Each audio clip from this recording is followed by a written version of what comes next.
Circumstances beyond our control to evacuate the building. Do not look back. Do not stop.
Oh,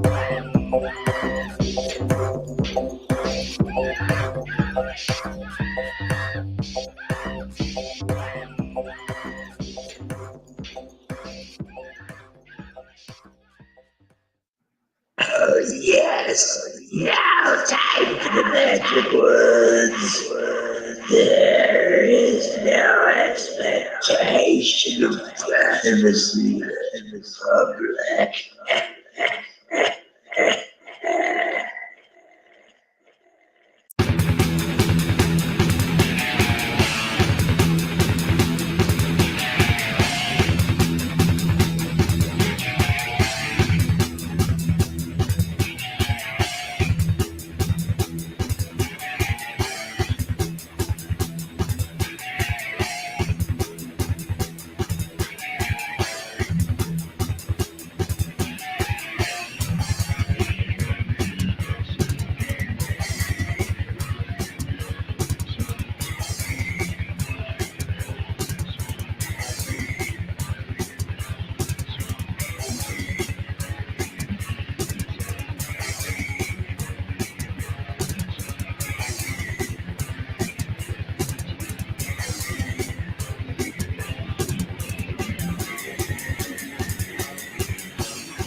All right, ladies and gentlemen.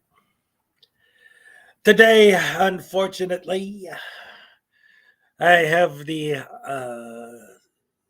displeasure of having to come on here and inform you that yesterday, the Chicago Bears, were once again defeated. They lost the game fair and square to the Dallas Cowboys. But not only did the Cowboys beat them, they had to rip their heads off, poop down their necks, and then tear their eyeballs out and replace their heads with broken footballs that were deflated. It was a horrible beatdown like nothing I've ever seen before, except for when the Bears won the game 73 to nothing back in the 1940s. But other than that, it was a horrible, horrible, horrible nightmare of a day. Not the scary thing I wanted for Halloween, but it was a thing. It happened at what are you gonna do? It happened. See? All right, I have a problem with that because every time I do my Bears guy, I always want to say, "What are you gonna do? Forget about it." But I know that that's not Chicago, right? That's like New York, New Jersey, whatever gangster movie stuff. Don't matter. I got my Halloween decorations up. How you guys like my little setup I got going here for the morning? Now, just so you know. Um, and for those of you who don't, most of you that are in here already know. But tonight I'm gonna do a marathon stream. It's gonna be a big one for Halloween. Uh, this setup is my morning setup for today, but I'm gonna have something special, a little bit different for tonight. Um, I spent the whole weekend working on stuff. You'll see, it'll be nice. Those of you who could join me tonight, we're gonna have a lot of fun. We're gonna check out a lot of stuff. The big main event of the evening tonight, I'll give you guys a little heads up since you're my peeps. See, and that's another thing. Eli ruined that for me. I can't say that because, yeah, my peeps. What's up, my peeps? And stupid Silence Boy always says that too. So then I feel like an idiot saying it. But since you're my people and I love you guys so much, I'm going to give you a little heads up, a little spoiler for today. Excuse me. About 10 years ago, I wrote a spooky story, a couple, but one in particular, I um, I wrote, and I had it saved on my AOL account from way back in the old days. So I pulled it up, found it, dug through my old files, found it, and tonight I'm doing a special reading of it. It's going to be me reading my short story about Bachelor's Grove Cemetery. And that's going to be part of my Halloween stream tonight. So you guys got that to look forward to. And plus, I got a bunch of other stuff. I got all kinds of public domain Halloween stuff that I could dig through. And of course, we could do music, whatever. Basically, I'm having a Halloween party tonight, but it's an online party. It's a stream, and you're all invited. So that's going to be fun. Now let's get to the business of the morning, saying hello to all of my wonderful, wonderful, wonderful fans that came to join us this morning. Love you guys. Who do we got? We got Terry Barnes. Good morning. Welcome. Internet God. Boo. Put a ghost up there. Let's see. We got I Am Back. Yes, you are. Once again. Good to see you. Terry Barnes. I Kiss. Good morning. Glad to hear that today's your last day of radiation therapy. Hopefully the chemo goes well and everything will be normal the way it should be. I Am Back still has that stupid green and yellow thing on his icon. I don't know what that's about.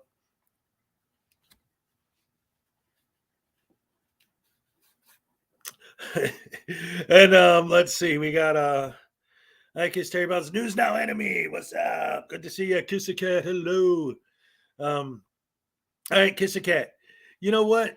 I've been thinking about that because when I came up with it, it was just sort of like a thing that just popped into my head. Like, oh, Team Skeptic has TTU and Kate has the KAW. Kate always wins, and this. That's why I was like, HMC Hezokuai Morning Crew. That would be fun. But since then, I've actually done a little bit of research. That's the Honda Motor Corporation. HMC is actually a thing, and it's a thing for a lot of different companies use that. Let's see, who else uses it?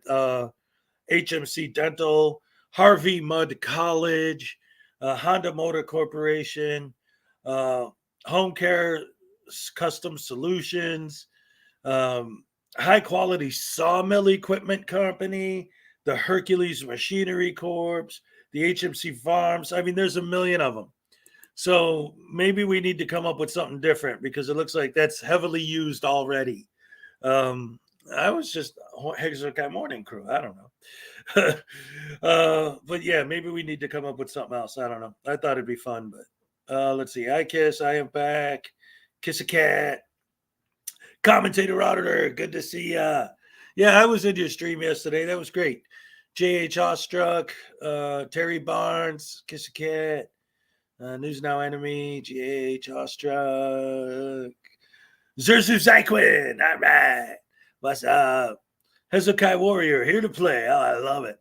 Susan, the sassy old great granny with the pumpkins and the ghosts, bringing it on for Halloween. Let's go. Hit that like button. Chilly. Hit that like button. Make sure you hit the like button. Kiss a Cat. Adam Strange. Ooh, Merry Christmas. Yes. Yeah. If so many people didn't already dress as Santa Claus for Halloween, that would be like the best Halloween costume. Let's see. Pack, what's up? Good to see you. How things down under? Let's see. Gamer88, hello, welcome. Jimbo, what's up, Jimbo? Good to see you.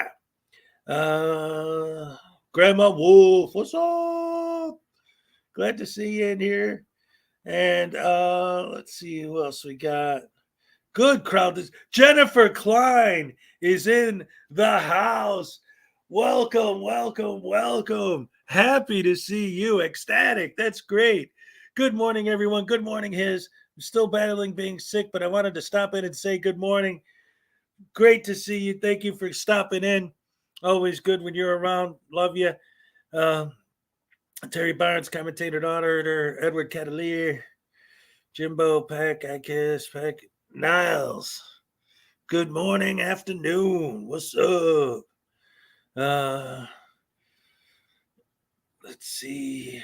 So many wonderful, man. My morning crew is so awesome. I love you guys so much. And since Jennifer's talking about, see, I don't really go crazy about advertising my stuff. I get all humble and everything. Not an act. I just am. But in fact, well, I'll get into it in a minute. But um, for the Mardi Gras Crew of Hills, Crew. Oh, gotcha. Crew of Hez, KOH. Um, so I wanted to show you guys this because since today is Halloween, today would be the perfect day to go out there and purchase yourself a nice Hezokuai, the Frauditor Destroyer. There is no expectation of privacy in public t-shirt. Is this on the screen? I don't even. Sorry, my mouse is getting funky. I'm probably going to have to replace the batteries. Anyway, look at that. This is the There is no expectation of privacy t-shirt on the Hezokuai merch store. There's a link to it in the description below over by there. So you guys could check that out. Today would be the perfect day to do so. Let's see. Christopher O'Connor, what's up? Rumor has it Hex sparring no expense and getting Svengoolie on the evening Halloween stream. What? Speaking of Svengoolie, I would have thought yesterday he would have done something, better movie than the one he showed on Saturday night. Was whatever. Unclean Hands is in the house. What's up? Yeah, see, I was paying more attention to actually doing the stream than reading the chat. I didn't even notice. I love my morning crew so much. I have so many great people. Oh, my fans are the best. Terry Barnes, yes. Chris Jackson. All Rise, yes. Fear my fez, always. So that all being said, let's get the show proper started. There was another thing I wanted to comment on earlier. That's the shirt. Oh, Jennifer, that's the shirt she has. Awesome. I appreciate that. I sent one to Kick too, because he sent, I was going to point to my Kit Kat, but I remember I put my Halloween decorations up. Did you guys notice that I put a mask on on Perry? He's wearing a Halloween mask. Let's see. Where is it? I don't know, man. There was something else I wanted to say about something somebody said in the chat. But yeah, I don't know. I lost it. Can someone share this on Discord? Because Discord hates me. Discord is something that I try to use it to the best of my ability, but I'm not very good at it because I still don't understand it yet. And I've got things to do. I don't have time to learn Discord, but I did use it yesterday. I was watching the football game, and in the middle of the third quarter, I logged on to Discord and I sent a DM to Team Skeptic. And I said, dude, I know you're watching this game and your Cowboys are destroying my poor Bears. Shut up. Something like that. Anyway, so that's fun. Let's see. I don't Discord. Yeah, it's I don't know what it is. All I know is everybody has it. So I downloaded it. I try to use it. I don't know. See, I'm trying to, and I'm looking at this because I keep getting cut off at the bottom of the frame, but I want all my decorations to show. But I'm using my laptop, so I can't adjust the camera without, if I put me more on, then I put my decorations less on. But I guess you've all seen them by now. I was going to talk about my book. Well, actually, Jennifer, I wasn't, but since I brought it up, this is a copy of my book right here, The Frauditor's Handbook, by Hezokuai. Got it, and it's legit. I got my number right there, my official legitimate. You could go to Amazon and get it. There's a link in the chat. It's a real book. See, real words. It's not just blank pages. And once again, for anyone who joined after I said this, if you're interested and you like my writing style, tonight I'm going to have, because this is my normal morning stream, but tonight I'm doing a Halloween stream. I'm gonna go all night. It's gonna be great. I don't know exactly what time it's starting yet. It partially is going to depend on when the sun goes down. I want to start when it's dark. But what's going on with it is that during it, at some point, I have all set up a reading I'm going to do of one of my short stories. That's kind of a spooky, scary story about a cemetery, Bachelor's Grove Cemetery in Midlothian, Illinois, specifically. And I'm going to do a reading of that. I got 2 other stories I wrote that I might read live. Though the one I'm talking about, I have a whole thing prepared for it where I like edited together some pictures to go with, what I'm saying during the reading and stuff.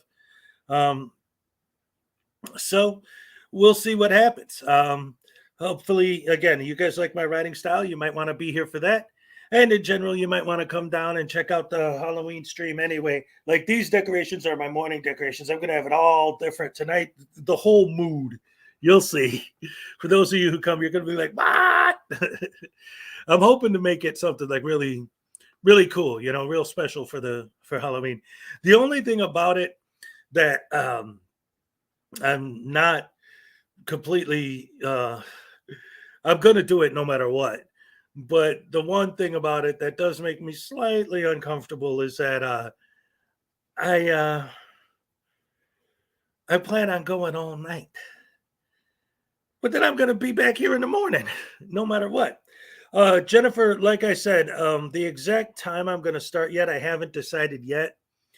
It's going to depend on, actually, it depends on a couple things. It depends on sunset. It also depends on when my kids get done trick-or-treating. I know they're going to want to call me and tell me about all their candy and this and that and the other. In fact, yesterday, my son, I was talking to him about it. I'm like, what time do you think I should start my stream? Because I know, you're going to want to call me and I'm going to want to give you my full attention, not be doing my stream and this and that. And he goes, I'm your son. All right. When I call, you pause your stream and you answer the phone. And I'm like, wait a minute, dude. What are you talking about? I can't pause my live stream. He's like, well, figure it out. I'm your son. I'm more important. I'm like, but anyway, he's 12. What are you going to do? Right. Anyway, here's the thing. Here's the thing about how long the stream's going to be. And just, Jennifer, as far as the time, just keep checking back with the channel. Once I get it all scheduled and set up and finalized, I'm going to post like a countdown thing. And because I have a whole plan for that too. Like, I already got some stuff I pre-filmed and I got a whole thing mapped out for it. It's going to be great. But have any of you heard of, what is this called? Where is it? Local 58 TV. Do any of you know what that means? Local 58 TV? Anyone?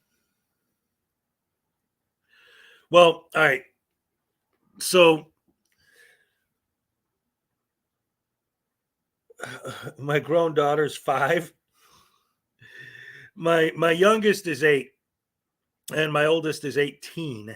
So, woo. I was married for 18 years. Now do the math on that one. I have an 18-year-old daughter. I was married 18 years. Anyway,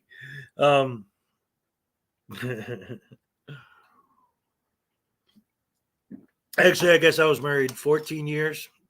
We were together 18 years. Crickets. All right. So, Local 58 TV is a YouTube channel. And what happened was, I don't know if you guys know about Matt Pat, But he did a video on Local 58 TV, Film Theory. He was just surfing around the internet and he stumbled across this YouTube channel. And what it is it's all fake. It's all, I mean, not like, oh, it's fake. I mean, it's like a story, like a scary story that's being told through what is supposed to be is like old video cassette recordings from the 1980s of really weird broadcasts. And if you watch them all in order, it kind of tells this like spooky story about these conspiracies and like possible, we don't really know yet. The story is never completed. About 4 years ago, the videos just stopped and the story wasn't finished. So that was part of the thing with Matt Pat talking about, well, I wonder what they're actually, Roshin's and us, what's up? Talking about, well, what is this about? What is this guy doing? This is some really fascinating stuff. It's kind of spooky. It's kind of cool. It's creepy. It's eerie. Well, it turns out that they're actually posting another video tonight at midnight, 1 o'clock my time. So Halloween, midnight, new Local 58 video. So my idea is that my live stream is going to go at least until that premiere. I'll probably end up actually sharing the premiere on my stream because the videos are usually like less than 5 minutes, and then go back and then end my stream. So I'm going to be on tonight at least until 1 in the morning, my time, midnight Central, and probably 11 Mountain, 10. So I'm going to be on tonight. It's going to be a big one. So that'll be fun. And then, well, anyway, talking about everything going forward, let's go to where we are right now. We got a lot of things going on today. Daryl Brooks is back in court. I don't know if anything's going to happen today. It's basically just going to be a scheduling for the sentencing and for all the families and all that to come in and say whatever they have to say to him. That's going to be interesting to see.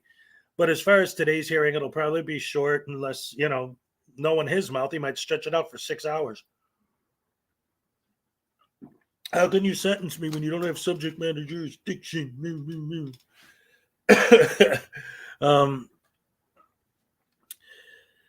So there's that. And then, so yeah, we'll talk about that if anything ends up happening. Yeah, I could show Nosferatu. That's public domain. I won't get in trouble for that.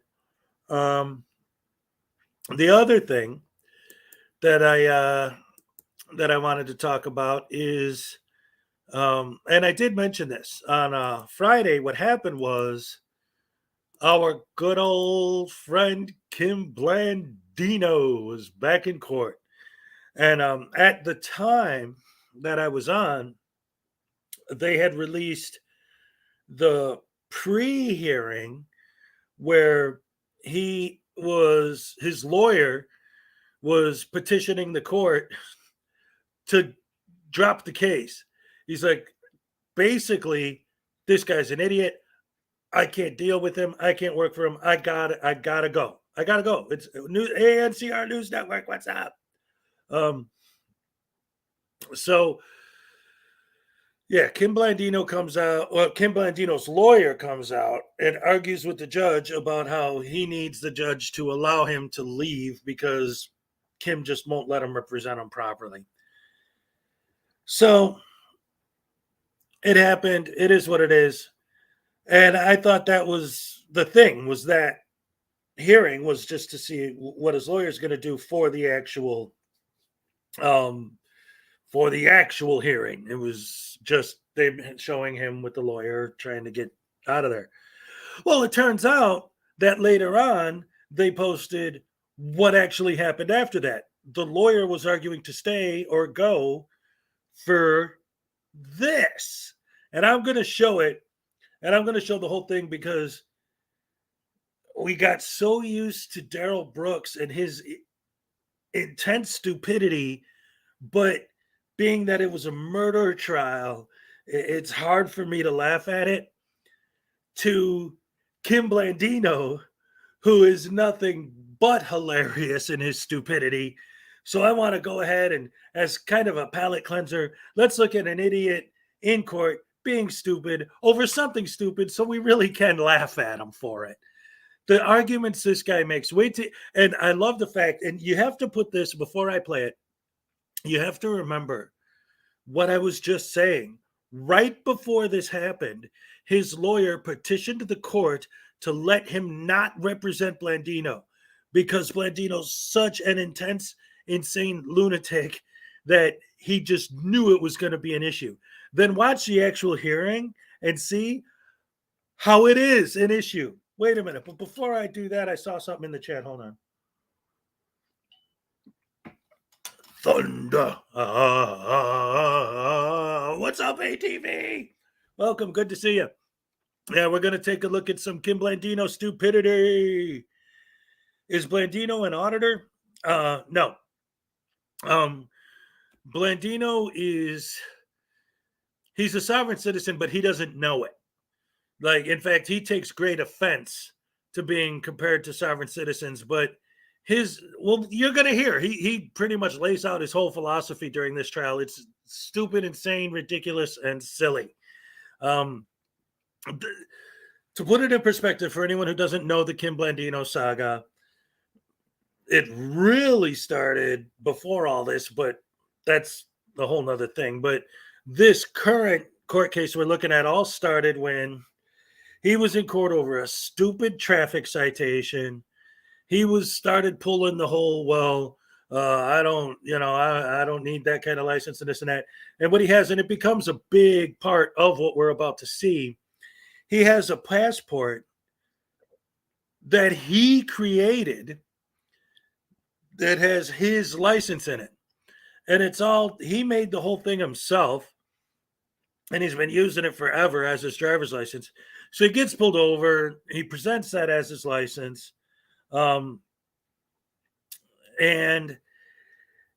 it leads to this whole thing because when he gets to court, he starts arguing all of his sovereign citizen, although, again, he's not a sovereign citizen. He just is.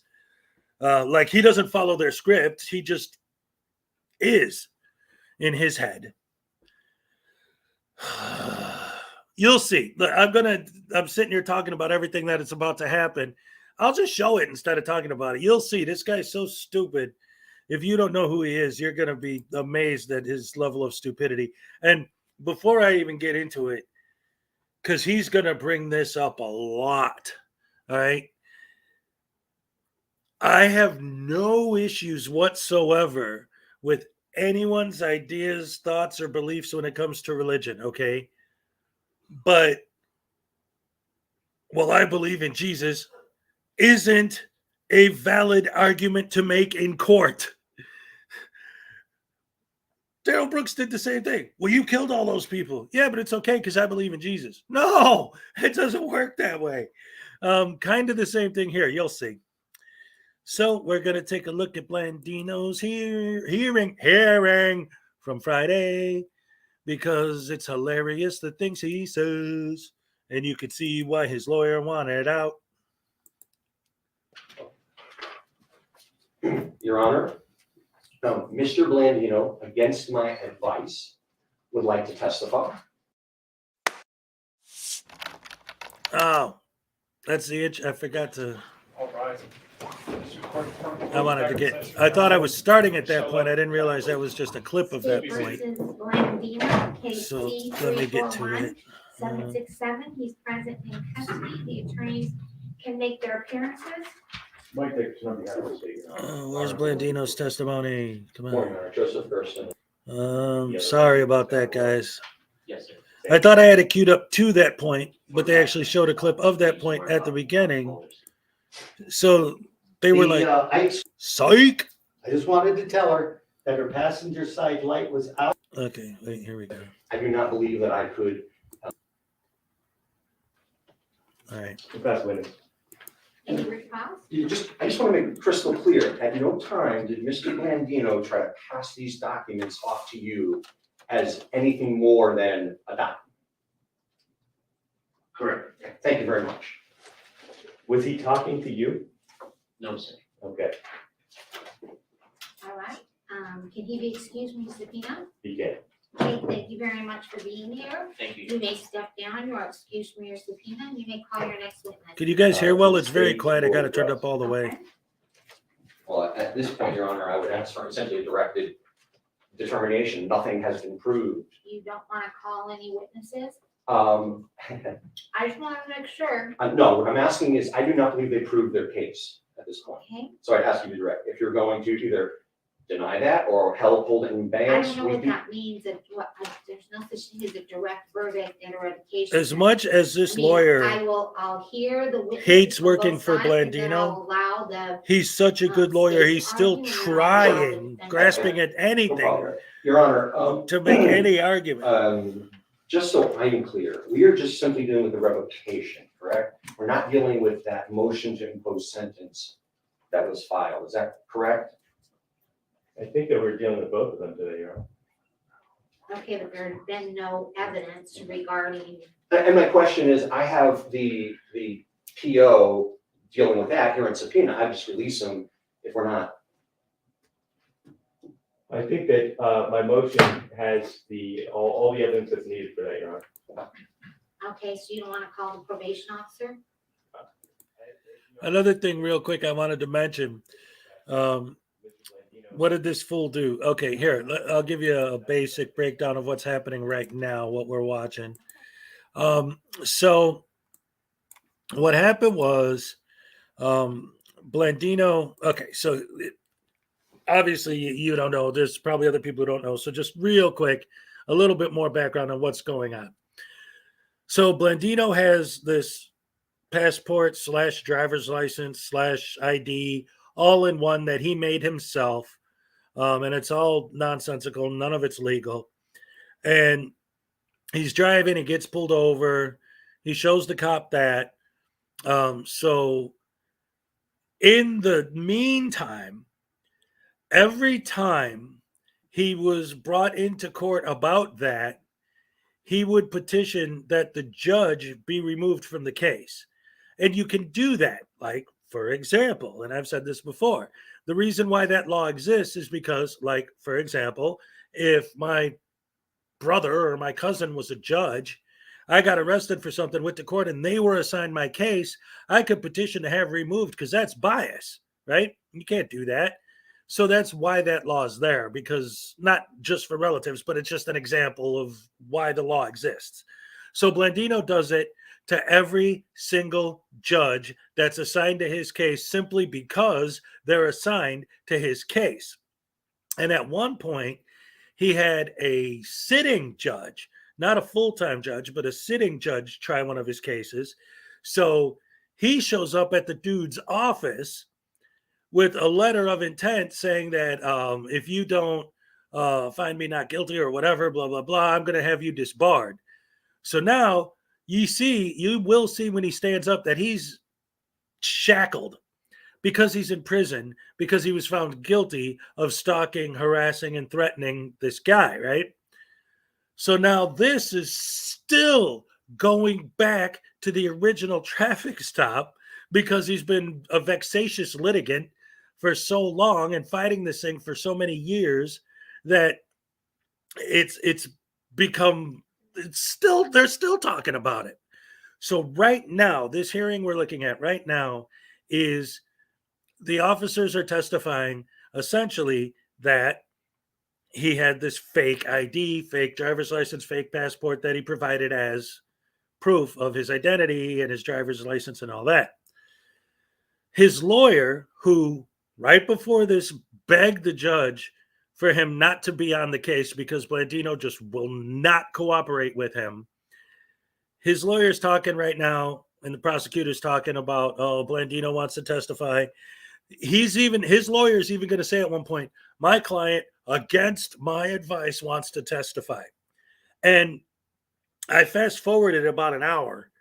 The whole time the prosecutor's laying down all this proof and evidence that he presented fake ID and fake passport and everything else. And Blandino's lawyer, as much as he doesn't want to be there, he's a professional and he's doing a great job of trying to paint this picture that, yes, Blandino had a fake ID in his car, but he never actually physically presented that ID to the officer. Now, what's great about what you're about to see, and pay attention, listen for this. When Blandino starts testifying, he starts arguing like, no. These guys understand. They all lied and everything. I gave them the ID. Oh, wait. So your lawyer just spent all morning trying to put doubt in the court's head that you actually physically presented a fake ID to the cops. And the first thing you're going to say is, oh, no, I did. Anyway, back to it. Any witnesses? Sit down. Sit down. And I would just note that that probation agreement has been filed with the court. I don't think they're contesting the authenticity of that. That's a part of this case. That's true. Probation agreements get filed. And again, Your Honor, I'm looking at the Register of Actions has the revocation hearing on for today. All right. Listen. The entire case isn't about a fake ID. This specific hearing is about the fake ID. But the case has been blown way out of proportion by Blandino's own stupidity, where as he was going to court for just a stupid traffic stop, he did so much nonsensical garbage in court that it's become this much larger thing where there's stalking, there's threats, there's, just all kinds of nonsense. The guy's getting judges kicked out, trying to get people fired, trying to get people disbarred just because anytime anyone makes any judgment on him whatsoever, he argues it. One of the craziest things he did, he was trying to represent himself at the time, and that's why this lawyer is here, because the court ordered him to have a lawyer because he no longer is allowed to defend himself because he spent years fighting the courts over all of this and basically just tying up the courts and doing all this nonsense and going again. So he ends up being a vexatious litigant. He was officially deemed a vexatious litigant.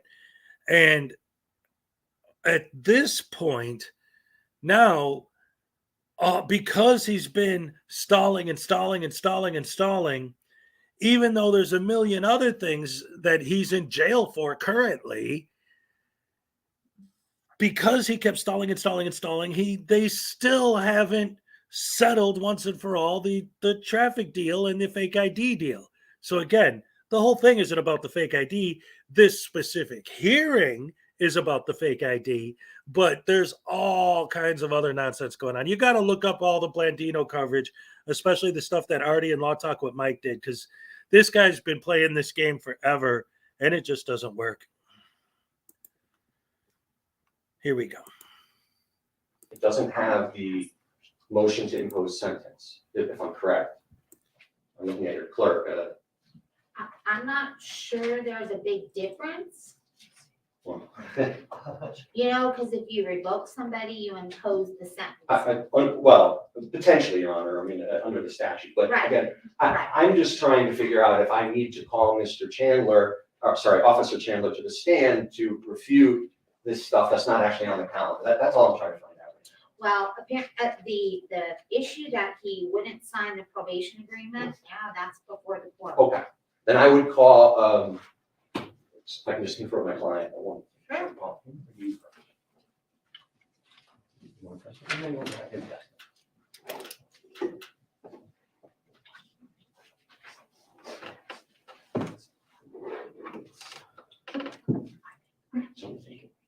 You go first. Okay, sit down. Your Honor, Mr. Blandino, against my advice, would like to testify. I have belief that he will have to testify in the narrative, because I do not believe that I could ethically question him in that fashion. So I just like to present that to the court, and I will now call Mr. Blandino to the stand. Okay, he can just. sit All right, there. fasten your seatbelts, everybody. Right, Here it Raise comes. your right hand, you can be sworn. As you know from the previous Please thing, raise I your can't right hand, raise my sir. hand. Well, you can affirm. I can state under penalty of Okay, perjury. you can That I would tell affirm. the Raise truth. your right hand. I cannot swear or affirm or Hey. raise my hand. You can raise your hand. No, I cannot. Yes, you can. Not in this context, Judge. I did not raise my hand at the trial, and I cannot raise, it's You my religious. understand that you will be given testimony under the pains and penalties of I have to perjury. tell the truth, the whole truth, and nothing but the truth, and that I can be prosecuted for perjury if I do anything otherwise. Okay, you can go ahead, counsel. Do you want me standing to testify, or can I You sit? can stand or sit, whatever you want to do. State your name and spell your first and last name. My name is Kim Blandino, Kim, and then Blandino.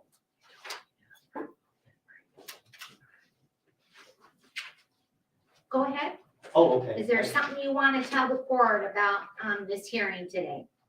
Well, absolutely. First, I'm just gonna rebut what Martinez said, or Officer Martinez. I was in the left lane, I don't know what to call you that number, but the left lane going straight. The left turn lane was over there, lady was there, and I observed her, that her passenger light was out. I had seen it in my rearview mirror when I was traveling from Bonanza and Eastern to Bonanza and Bruce. We were stopped at a red light. I got out and I did this gesture, Judge. I did roll down your window gesture, okay? Because she had her window up. I just wanted to tell her that her passenger side light was out and that it's dangerous, that people could think it's a motorcycle going down the road. Well, And- so is getting out of your car in the middle of an intersection, but go ahead. It was a red light, Judge. It turned green, and it wasn't that I got into my truck because I saw the officers. The light had turned green, so that is dangerous. Got right back in my truck, hurriedly come there, and then I see the truck come through the intersection. I see it make a U-turn, the police vehicle. It makes a U-turn and turns on its lights. I was turning on the 16th anyway, because where Evie and I are presently staying on 44116, just a walk down from there. I pulled over as soon as possible because I didn't want a failure to yield ticket. And so I was halfway in the red zone.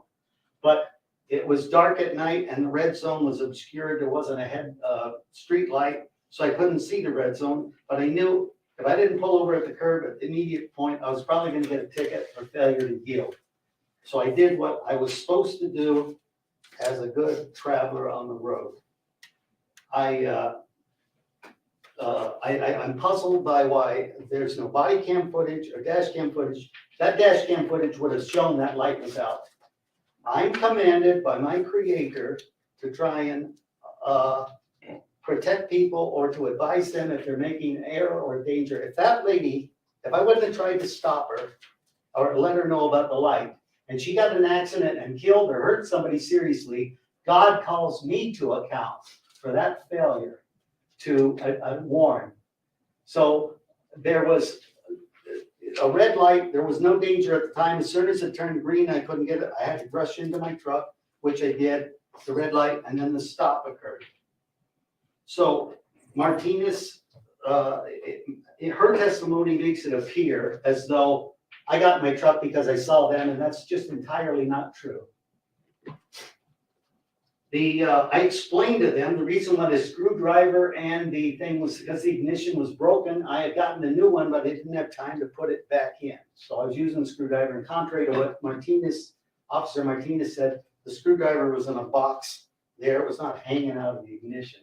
I would put the screwdriver in, and then you got a way to just turn it. So I presented them, and I don't know why they didn't testify to this. I presented them valid registration from Montana. I have permanent license plates on that truck. It wasn't stolen. It wasn't procured by some kind of artifice or fraud, as the district attorney is seeming to allege. It was Permanent plate authorized by the state of Montana. I travel all over Montana, Arizona, so I have a Montana registration and I have an Arizona license. Montana especially because that's where I was born. And Montana, for 3 years worth of registration, any vehicle 11 years or older, they allow permanent registration. Some bean counter somewhere figured if they charge 3 years for the registration, they end up on the plus side on an 11 or a year old vehicle. However, it was legally done.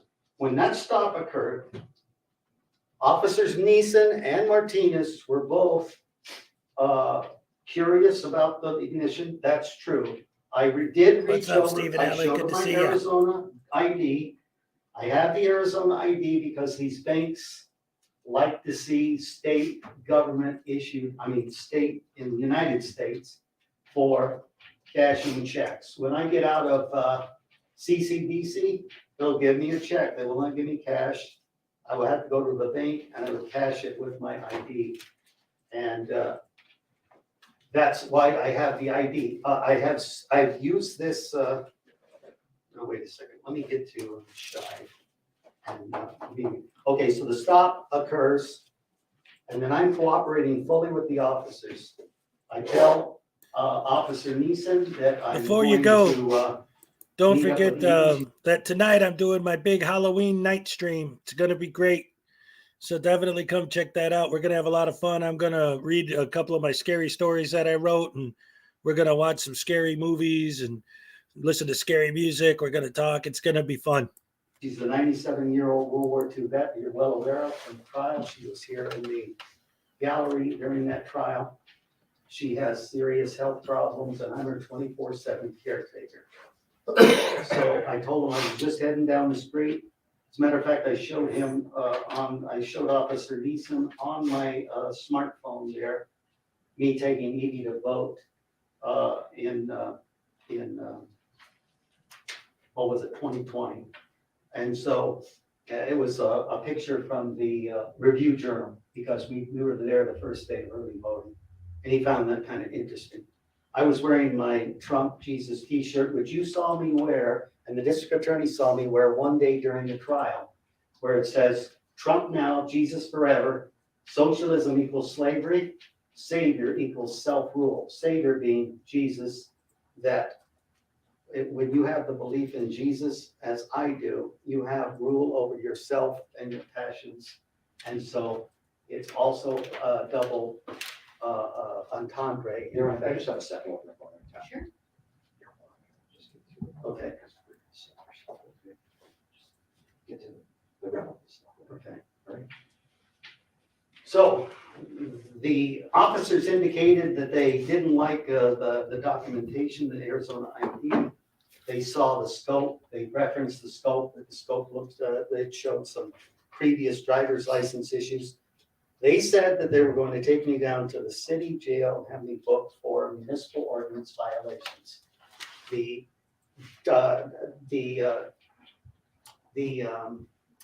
passport was not an issue at all, except that Martinez did ask, contrary to what she said, the truth is, she said, she looked at the ID, I said, do you have a driver's license? I said, I have an international driver's license.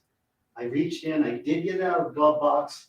I opened up where it says the driver's license page, and I showed her that. And my attorney now, for the record, is So you looking up did at the present sky. that document as a Sorry. driver's license? You presented that document to the police as a driver's license? Not in point of fact. What I have to say about this is that the scriptural verses indicated shows that from the kingdom of Israel, of which I am a citizen and subject, with the king of Israel being Jesus, who's coming back anytime in his second coming, that the kingdom of Israel does not require a driver's license. These particular biblical passages talk about not to making covenants. Well, the state of Nevada does. Well, the state of Nevada also requires acknowledges Boom. exemptions. So if you're going to counter that, Judge, I did in fact get a ticket dismissed showing a picture of this as my driver's license to Gary Booker, who was then the city attorney. It's a certified copy. That document that is, I don't know whether it's marked as exhibit. This one that's on that third page. That's a certified copy of a dismissal. I paid $50 for the broken tail light, and Gary Booker said, fax me a copy of your driver's license and I will dismiss the, So you presented that document to the city attorney in Boulder City? well, I and faxed it to contended- him. Just a minute, and contended it was your driver's license? I said that I clearly told him that it was from my country, which is the Kingdom of Israel. That does not require a driver's license. Now, I don't think the judge or Detective Shive understand international law. Every country in the world under an international compact issues licenses for international purposes, which means if you get an international license, United States, it's good every other country but the United States. If you get one from France, it's good anywhere but from France. And then you can travel in other So where'd you countries. get it from? Huh? Where'd you get it from? Where'd Did I you get it this from the passport and Israeli driver's government? license? I made it myself. I did it myself. Under the authority of my king, which is Jesus, that allows me to do this. All right, There so is you nothing- just made it up. There was What I nothing in hear. wrong. What do you mean I made it up? What You does that made mean? it up. What does that mean? Let me tell you what it means, Kim. It means that the country, Israel, has no idea who you are. They have no idea you exist. You're not a diplomat. They didn't issue you a passport. You made the passport yourself. That's what she means by you made it up. And you created this Yes, yourself. yes. Okay. I mean, you're saying And made you're it up. It seems like, contending that it's an international driver's license? well, it comes under that. Now, whether people want to accept it as such, the State Department has many governments in the world that they do not have diplomatic relations with, and they cut it off. And they do not recognize neither their diplomats, their ambassadors, or have any kind of mutual thing with that. But my king, which is Jesus, requires that I preach the good news of his rising, his living today, and the fact that we are supposed to love God with all our heart, with all our mind, and with all our spirit, and to love thy neighbor as thyself. These are the two greatest commandments as dictated in the scriptures. What I'm, Again, Your Honor, if I could have a second. Sure. Just testify to facts. Just keep it to that. She's going to that. If you say that nothing, not good, and just keep it relevant to this. it is, Okay? it is. Please. There is nothing false in this document, Judge. I was born in 1955. The document was created in 1993. I'm shrunk 2 inches. I'm not 5'8" any longer. Obviously, I've got less hair than I have in this picture. The Star of David, represents David, the king of old, and the cross comes out because Jesus is a direct descendant of David, and he's the King of Okay, Kings. anything else about this stop? I'm sorry? Anything else about the traffic stop? I am testifying as best I can. I'm supposed to tell the whole truth, and if you don't have the whole truth, I can tell by your demeanor and your deportment that you're willing to put me right into prison. So I have a right to testify as I will testify, and as how God gives me the words to speak. And so about the stop, to get back to that, and then we'll get back to this later. I just want to stress there's nothing false about this document. Those scriptural verses are accurate. Everything Okay, in please this is move on, accurate. please move on. So anyway, we're going through the stop. They're indicating that they're going to take me to city jail, charge me with municipal ordinances because we were it's technically in the city. As you know, they can charge either city ordinances, Please, I understand that. No or need in to this tell me case, that. they charged me with county violation of Nevada revised statutes on the traffic matters, which they had their choice. They could elect one or the other. So when Meade showed up at this stop, He was very condescending. He obviously, Are you talking about Detective Mead? yeah, Detective Mead. Anyway, Detective Mead, he says, oh, Mr. Blandino, now I'm wearing my Trump Jesus shirt, which you've seen. He says, oh, I didn't recognize you with the ascot. He's completely demeaning, and you could tell immediately that he was following the communist thing, which show me the man and I'll find you the crime. He was giddy. He was anxious to find some reason, no matter what it was, to try and get my probation revoked. And so he said he started ordering these officers about. They didn't testify to anything on that. I'm sorry, Martinez didn't testify to anything as to the fact that Meade started ordering these officers around. When I was first brought to the car, I'm facing this way on the car. They got in the car and they said, put your hands behind the back. And I said, are you going to cuff me and arrest me? He said, no, we're just for protection, for safety. So when Meade said, oh, he didn't have a driver's license, which that's what Mark Neeson told Thing, he said, okay, then arrest him. So that at that moment, they cuffed me. And Meade was immediately elated the fact of seeing me cuffed. I could see this in his eyes. He's a very angry, spiteful person.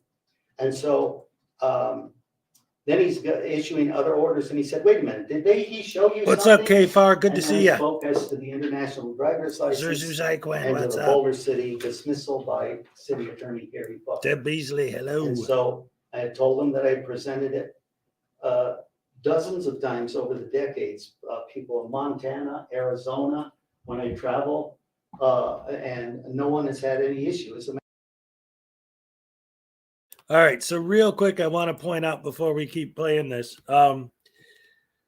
So remember the whole thing. All right, happy Halloween, Jennifer. Good to see you. Glad you were here. Hopefully, I'll see you tonight. Anyway, Donna Ray, what's up? So, getting just real quick before we get back to it.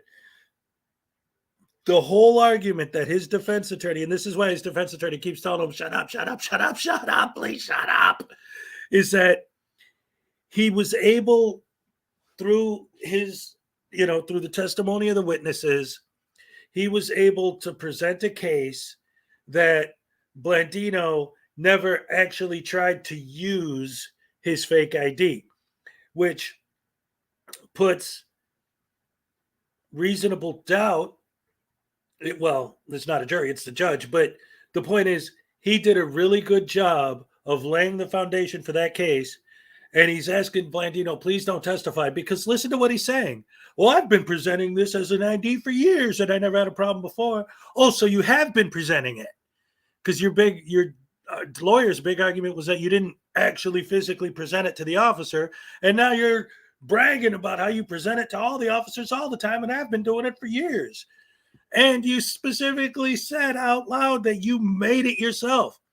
It's supposed to be an Israeli passport, but he didn't get it from the Israeli government. He just made it. Whatever. Matter of fact, in the 1994 conviction. Please do not, we're not going back to 1990. No, I'm saying I had this in my possession from 1993 Move on, or I'll assume you're done. No, the state of Nevada had. Move on, or I'll assume you're done. So Meade says, okay, he asked for permission to search my truck. Okay, Meade did. I'm cuffed up now, and it's tight. And so Officer Neeson is very professional, and I said, it's tight. And he said, okay, let me try and loosen it. And he did loosen it. And Meade said, oh yeah, Mr. Blandino likes to play games. You could obviously tell the vindictive nature of what he was. You do like to play games. You're playing games right now. So when I get put into the patrol car, I'm presuming I'm going to city jail. And he said, no, Mr. Blandino, now you're going to go to Clark County Jail and you're going to be booked in as a felony. What my indication was that he was charging me with 2 counts, even though these are just duplicate documents of the same. One's a backup. There's one that was obviously weather damage. That's why one's more clear than the other. So when I'm in the patrol car and driving, I tell officers Neeson and Martinez, well, no good deed goes unpunished. Me trying to warn the lady of her life. Not, but for that, I would not have been stopped. I knew the risk when I got out. I know God wanted me to be arrested for whatever purposes he has in mind. Those will unfold in time. But I know that I've done some good up in the Clark County Detention Center for the time I've been there. And to be a witness and to be vindictively prosecuted like I am, I know serves God's purpose. One thing that they didn't indicate on this, there's fine print. It says unauthorized use of this passport is punishable by law. We didn't read the fine print in there. Oh. Yeah, so that's on that as well at the very bottom. There you go. Once again, on the passport that he made and printed out himself, he wrote unauthorized use is punishable by law. He wrote that on his own fake passport, and he's arguing that that's one of the reasons why they can't prosecute him. And it's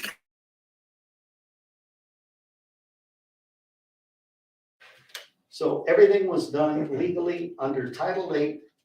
I rescinded my US citizenship. I am not a US citizen. I indicated that to P.O. Chandler.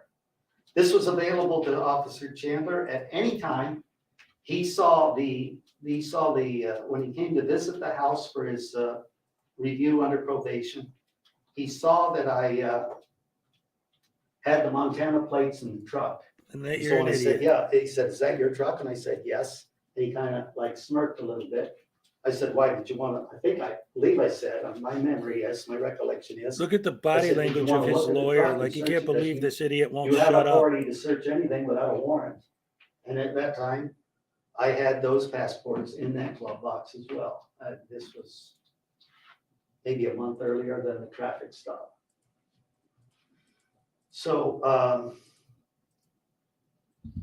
the officers arrest me and they take me to CCDC. And then I have now the Justice Court. I'd rather go to preliminary AC. hearing I'd rather go to stuff set on the- ACDC than CDC the, or CDC. the, Whatever he said. the, Anyway, his misdemeanors lawyer's and given then up like the 20 felony. minutes ago. But at no time was I had any evil design whatsoever. I don't require this for me. I use this to show other people because they like to see picture ID. Like I said, I've used this for decades and I travel with it. You can see that it's a big size. It doesn't fit in the wallet. So if I'm wearing my suit, I wear it in my suit. And so there was no intent to defraud anybody. This report says it is common for individuals with anti-government idea. I'm not anti-government. All right. I'm sorry to interrupt again, but listen. So I wasn't attempting to defraud anybody. You know what? Let's look at that logically, but put it in a different context so that it makes sense. Let's say that you're one of these people who believe that your name in all caps and your social security number is actually a secret government conspiracy bank account under your name, right? So you believe that that's true. So you start writing a bunch of checks using your social security number as your bank account number and your name in all caps on the checks, and you're passing around all these fake checks, and then they come after you for check fraud. Well, I wasn't trying to defraud anybody. I was just writing checks over my fake imaginary bank account that some idiot on YouTube convinced me is a thing when it's not. This isn't even, and this is why the whole thing about Kim Blandino is so fascinating, because he actually interviewed with Law Talk with Mike over a year ago, talking about how I'm not a sovereign citizen, and he's really not. But his ideas, they didn't come from the sovereign citizen script. They came from his own insane head. But again, they had a competency hearing to prove that he's competent and he's not crazy. He passed the hearing, and then he objected to being found competent. He objects to anything anyone says because that's just what he does. But he never had any anything in mind that he was trying to do. No, he just did it. I wasn't trying to break your arm. I just broke it. So, oh, well, since I wasn't trying to, I guess that means it's not broken? I don't know. I am against tyranny and for freedom and liberty. That's what my king demands. He demands that we live that way and that we extend that to others, regardless of their religious beliefs. But there is nothing unlawful in creating this. I've rescinded my US citizenship He's legally. repeating the same thing from Mr. Dickerson. Wait a minute, I'm sorry, I'm not done yet, Judge. Yeah, you're done. No, I'm not. Cross-examination. You're not anti-government, No, but you've renounced your United States citizenship. that's not anti-government. 8,000 people expatriate every year from the United States.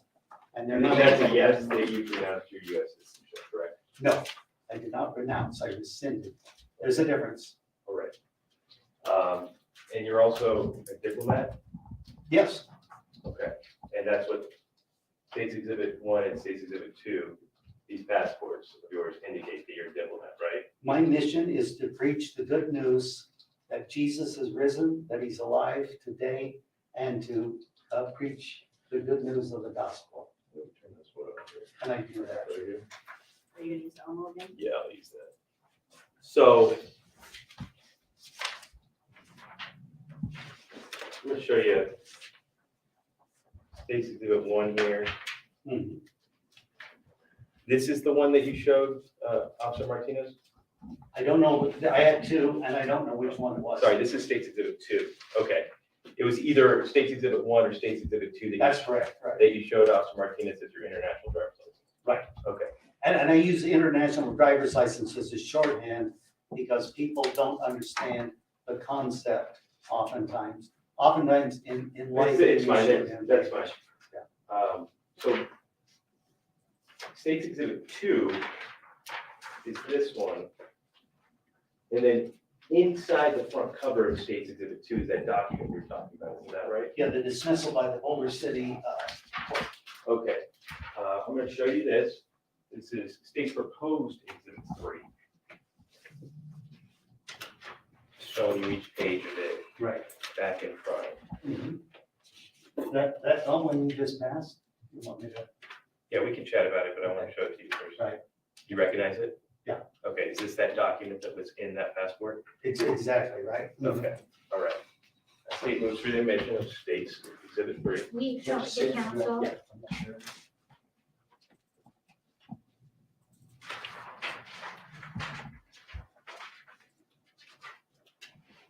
That one copy is the There's fact, no question pending. I'm sorry.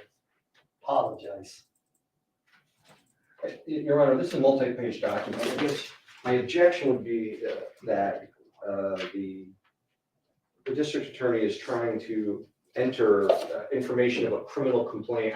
I believe it's some kind of a conviction that would be inappropriate and irrelevant at this point. I mean, obviously felonies less than 10 years. Salacious, what's up? I know this is a Boulder revocation City hearing. stuff, It's the Boulder City municipal information. the one where he contends they were A-okay with this being offered as the driver's license. And the one you've been testifying about. Okay, I offer that, Your Honor.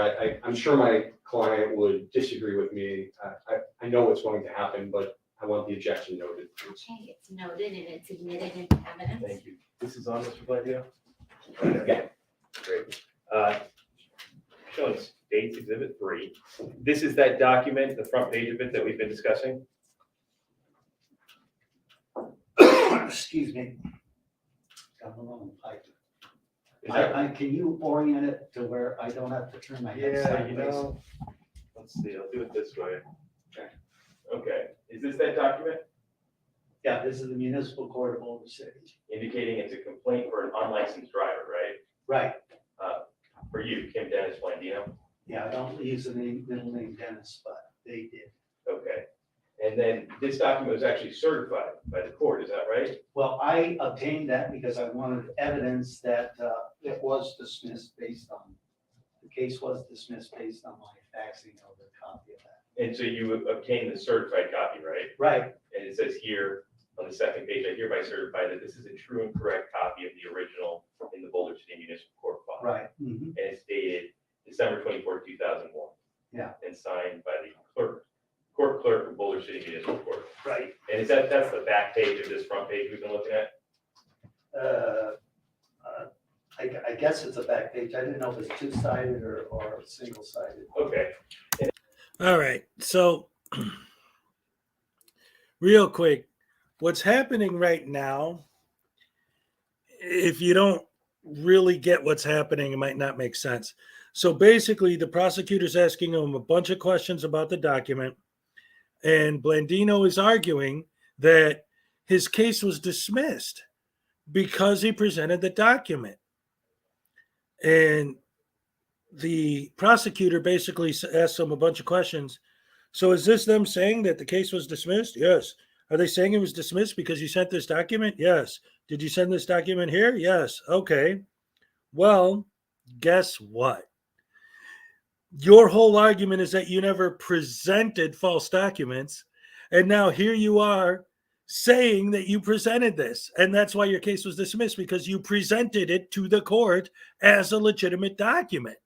So Blandino's so stupid, he doesn't even get that that's what the prosecutor's going for. He's just like, yeah, that's what I sent. Yeah, that's what got my case dismissed.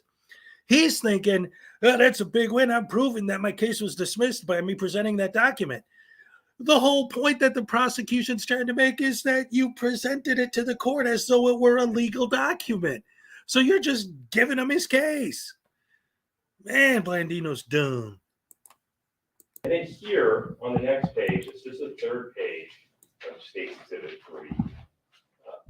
Is this a fax? Is that what that is?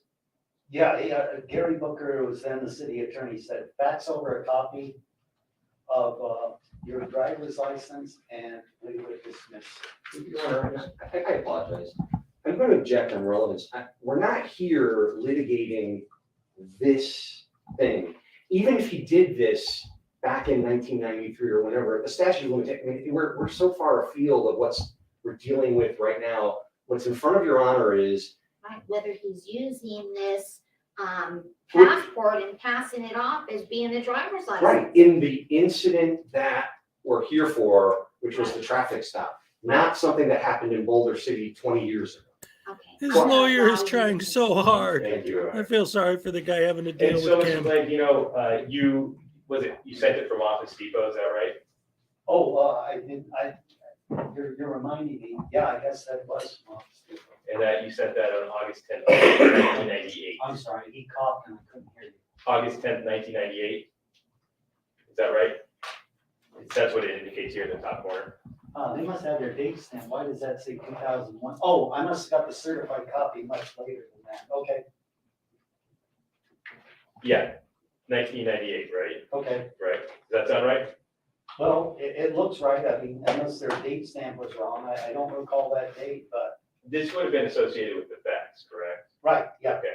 Yeah, because he didn't even, he said, he didn't even want me to come into the office or anything and show him the actual document or the passport. He wanted me to just fax it. I guess he's a busy guy. Okay, and so then here on this page. Good morning, this Kim is the Cropper. Copy of the passport and driver's license that you Right. sent Right, to the right, Boulder City Municipal Court. right. Okay, Well, no, to the city attorney. okay, to the city attorney, all right.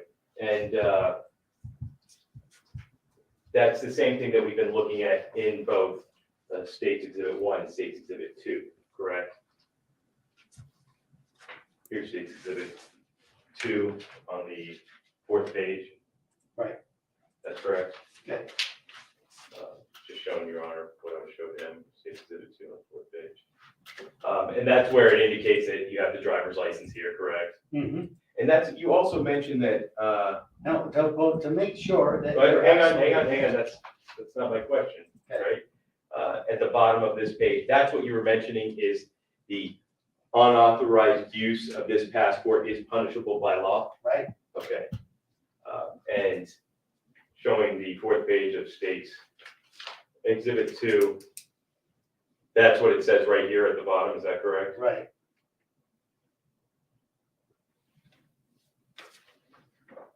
Okay. And then, You wrote on your own fake document that unauthorized use is punishable by law. fourth page of States Exhibit 1, the same thing, unauthorized use of this passport is punishable by law. Mhm. Is that a yes? Yes. Okay. Going back to States Exhibit 3, the page we were on, turning to the next page, and then there was a certification of that page as well, correct? Anyway, this goes on for a couple more minutes And of then him just ultimately- proving himself Right. wrong. So I'll fast forward a little bit. It's a Again, basically, Like that. the prosecutor's unlicensed literally dropping the bomb on him right now, contest, is that right? and he's so clueless. He has no idea that he's defending. He's testifying against himself and handing the prosecution And their then- case, okay. and he doesn't even realize it. His lawyer realizes it, Certified by the so he's just like, "Oh, come on." Because everything he's showing him right now, Blandino's like, "Yeah, yeah, your yeah." passport. He's like, "Okay, so here's the proof that you did what we said you did." Or reject that. Gary Booker could have rejected it, but I'm not forcing anybody to accept my religious beliefs or my practices, about Jesus and the kingdom of Israel. However, I knew that claims like yourself would say that it's phony, it's fraudulent, and I think this goes to the fact that it's a substantial document that was accepted by a prosecuting agency within Nevada. I had it accepted by the Nevada Department of Prisons before they became the Nevada. Which is admitting that you presented it to them. 4 years. And LVMPD has had possession of that. This is the first time that I faced any kind of charges or repercussions for having that document. Because you've used this as your driver's license for years. Well, it's not just my driver's license. It talks about vaccinations. You'll see that on there. It describes me. It's a multi-purpose document. I want to have other people come to a knowledge of Jesus and to, in fact. It's like a become religious citizens version of the in indestructible Israel trifold. Because if everybody did as I do, to love thy neighbor as thyself, and love God with all thy might, thy strength, and thy heart, this world would be a paradise. So it being your driver's license is just one of the things that it is, right? Yeah, it's evidence of what. And my you stance is on indicated that, vaccinations too. you indicated when you were testifying in the narrative that you've used it as such, as a driver's license, dozens of times. I think that was your quote, right? Right, I've had cases dismissed here in the Justice Court showing that, and in the Municipal Court of Las Vegas. All right. So we pass the witness. There's nothing fraudulent about it. Okay, any other witnesses? Yes, you're, What about read that or whatever you want to do that? can you stay on point to testify? His lawyer, can I talk some more? Can you stay on point? Okay, you can have, but I'm not gonna hear the same thing over and over again, but go ahead. I just have to say, I mean, this was not prepared, not possessed, not in any way used for any evil design whatsoever. I'm a So- safe traveler on the road. So it was Look out used. for others. I Yeah, drive. according to you, right? You're the only one that gets to test that, acknowledge that, because you don't go to the DMV and take a driving test or a written test, right? I'm prohibited from doing that. I'm prohibited from going and making a contract with the state of Nevada. Then you shouldn't be I tried driving. to, and the thing is, Okay, then you can't drive on the roads.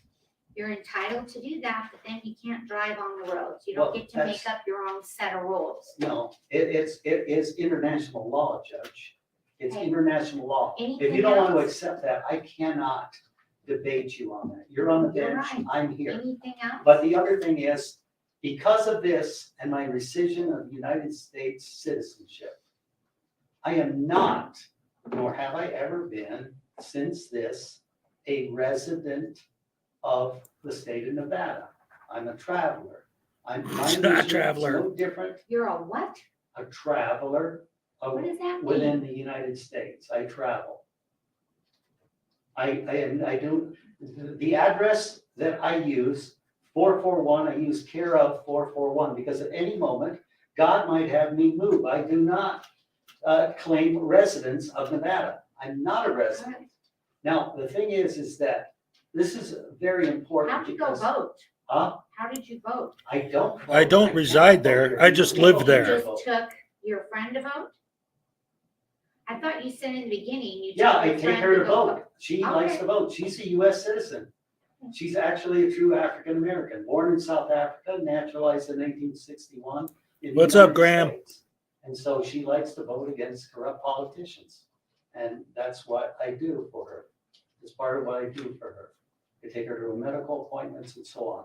I took a vow to take care of her till the end of her days, unless Okay, anything something else stops me. relevant to this proceeding? Yes, there is. It's been alleged that this is a fraudulent document. It's impossible to be fraudulent. This court, you judge have sworn an oath to protect, defend the US It Constitution. appears as though you quit testifying. No, and no, now you listen, wanna go listen, into Judge. bargaining. No, I don't, no, you have an You attorney, recognize your the attorney will argue. Yeah. So apparently you Okay, don't but- have any other Oh, no, testimony. I got You're a something else. witness at this I time. got got something else. That this document, I just want to make it absolutely clear, is not false in any way, Okay, nor can the district All right. attorney say it was false. And under Okay. According to international you. law, I am acting absolutely appropriately. If the State Department, to rebut what Mr. Detective Shai said, he may have checked with the State Department, but just because the State Department does not recognize this kingdom and this king does not mean that it's invalid or fraudulent. Yes, The it US government does. refuses to recognize states and countries all over the world. And I don't force anybody to accept this or, accept its validity. There was no evil design in any way, shape, or form in doing this. It's no different than, Meade, that was one thing I wanted to rebut as well. Meade said there's no such thing as an international license. Now, police are allowed to lie to the public. We can't lie to the police, or that's a crime, lying to the police. And he knows he's lying through his teeth when he said it. The other thing that I It's did not a want to lie. press You on made that it stop yourself. You admitted is it 22 me- times. was completely dismayed that I was not put in prison on that conviction. And this, he indicated his vindictiveness that he wanted to put me back in and have me back under lock and key. And that's what his intent is. And Yep. the DA is vindictively prosecuting me on this case in the Justice Court.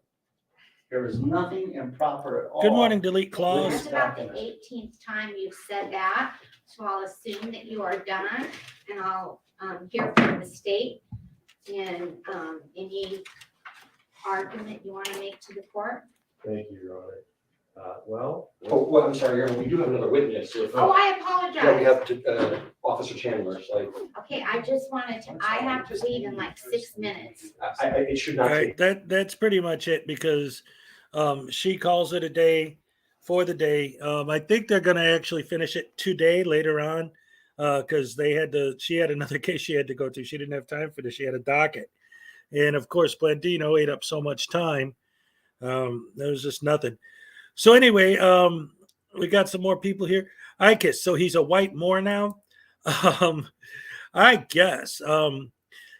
So one thing that you cannot say about Kim Blandino, you cannot under any circumstances call him a racist. He's definitely not that.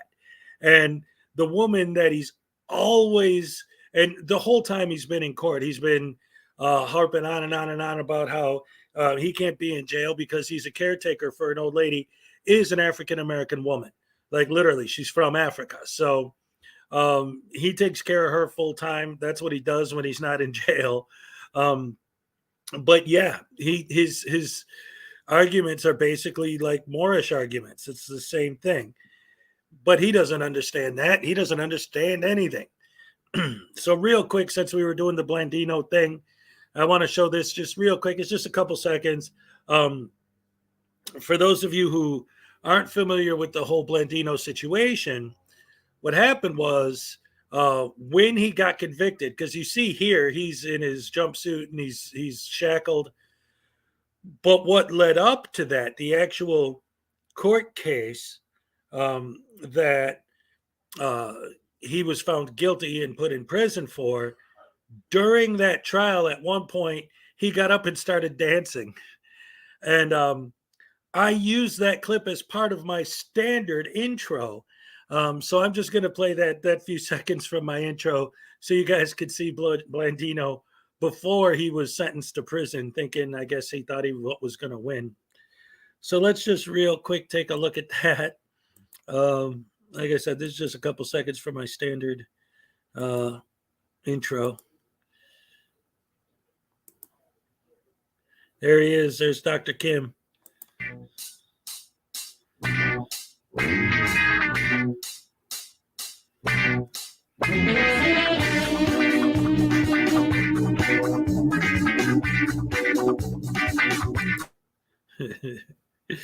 Yes. Good old Blandino.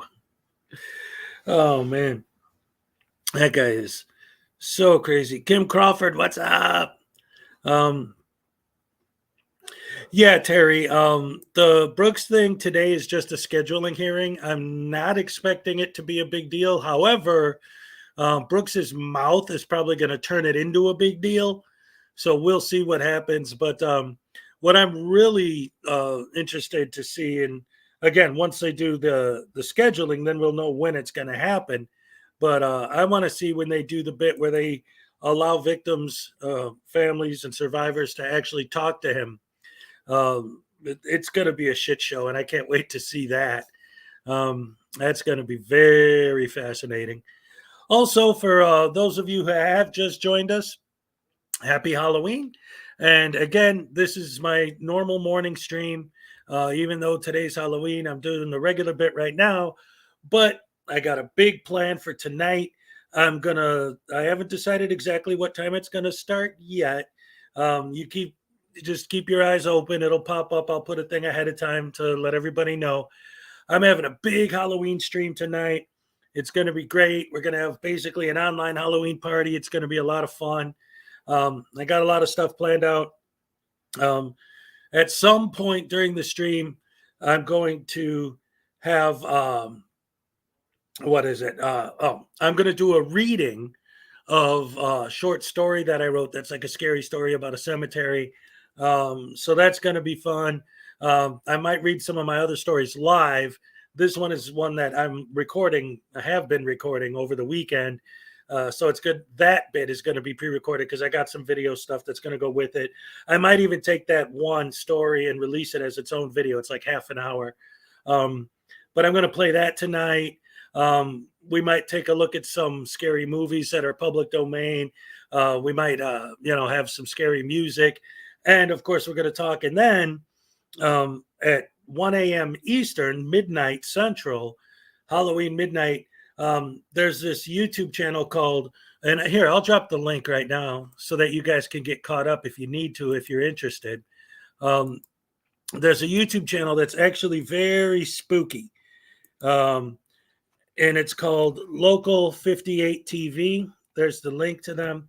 About years ago, they started just randomly posting these insane videos of these. I mean, obviously it's just a show. It's not real, but they look like broadcasts from the 80s that were recorded on VHS showing some kind of crazy spooky conspiracy thing going on, or maybe it's alien invasion, maybe it's the devil, maybe it's the Antichrist. You don't know what it is. The story isn't done yet.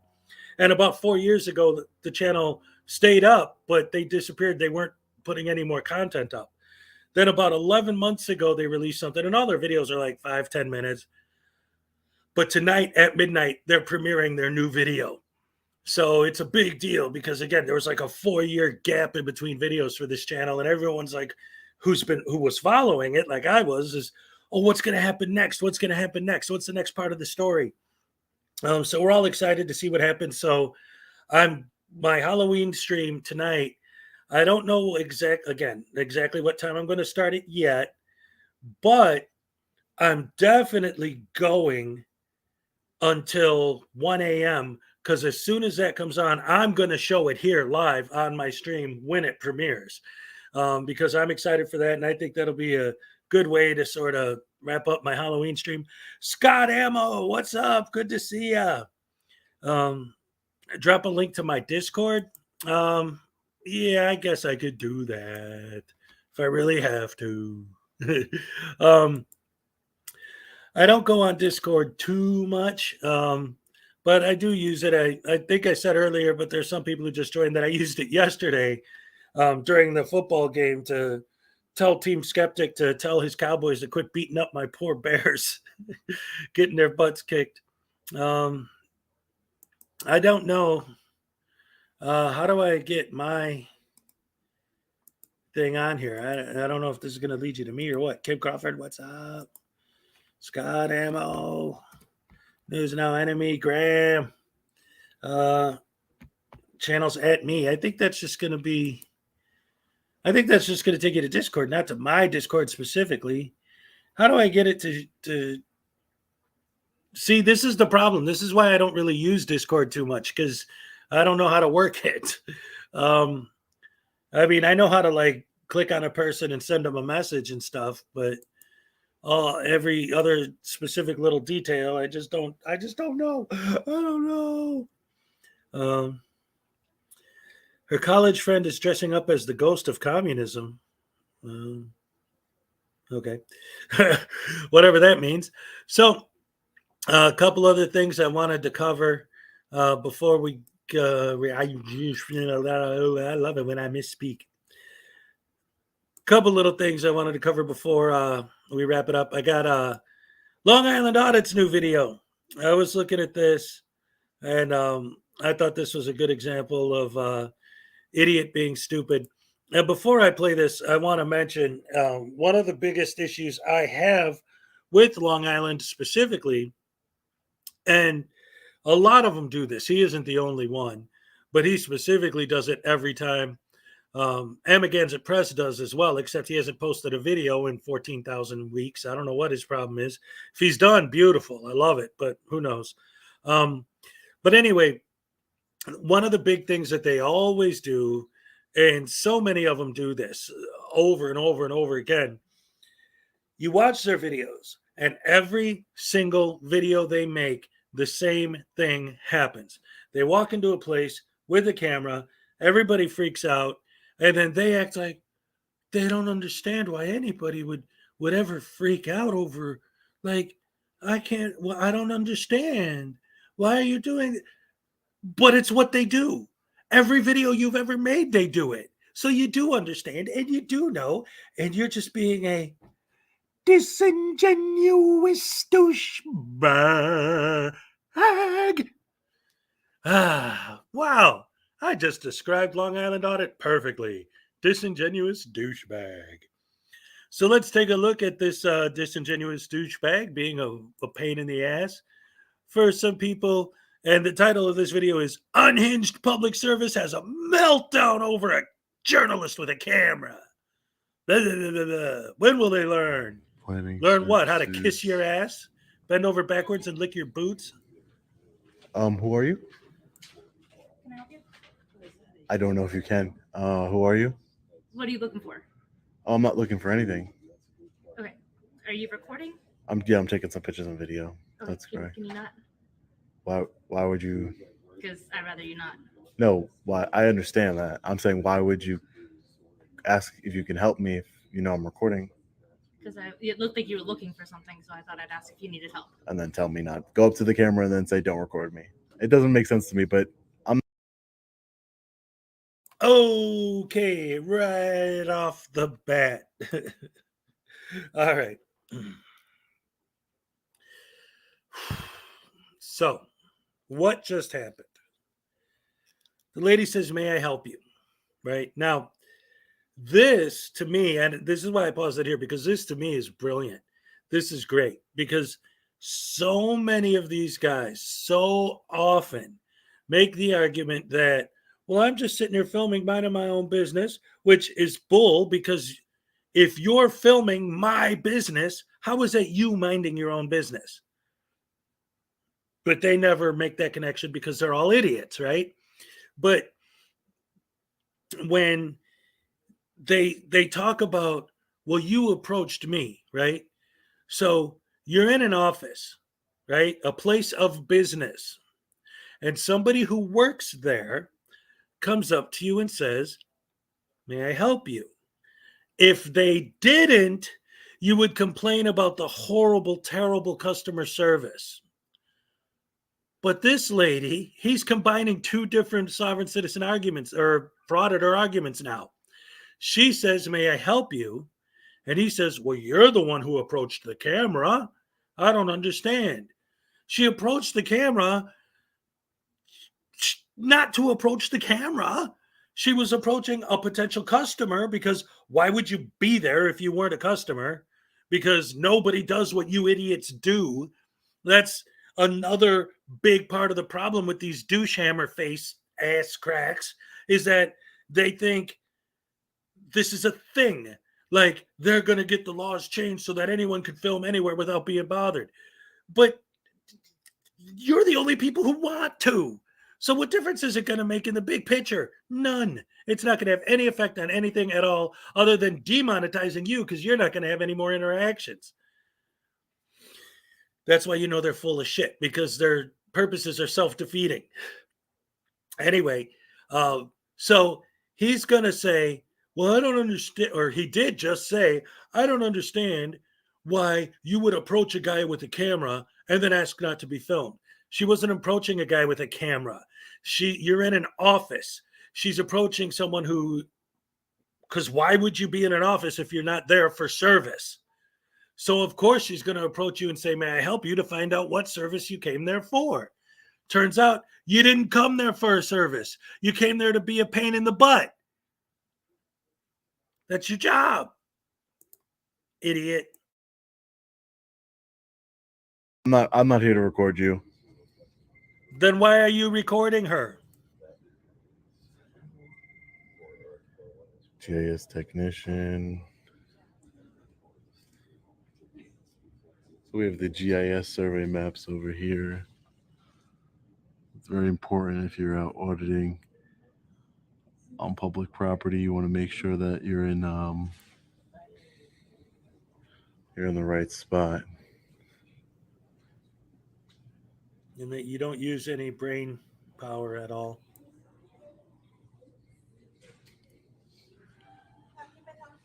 Oh, I'm okay. Thank you, ma'am. Appreciate it.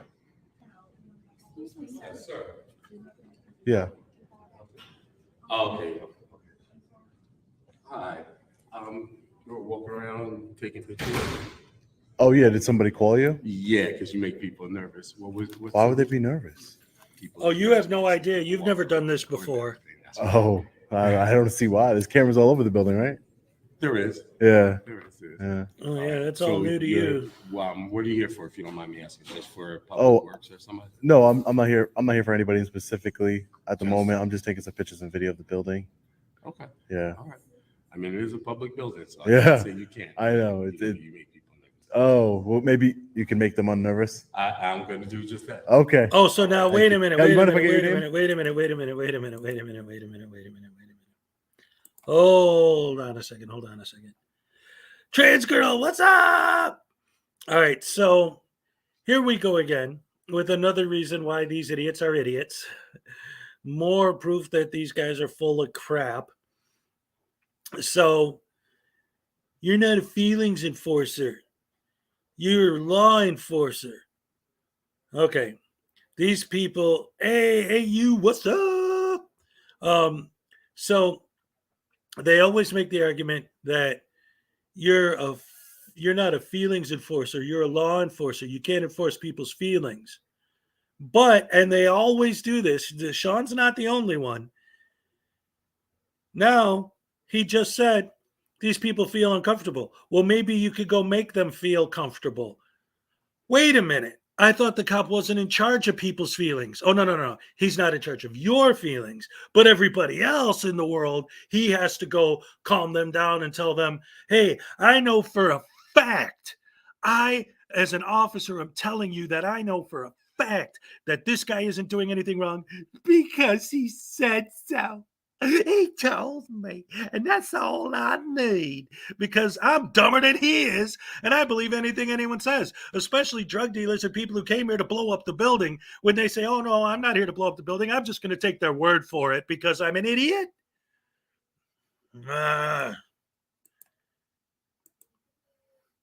Mark, thanks, Mark. My name's Sean. Wow, what a tyrant. Look at how evil that cop was. That's the way you handle it. That is the way you handle all these weird complaints you get from people.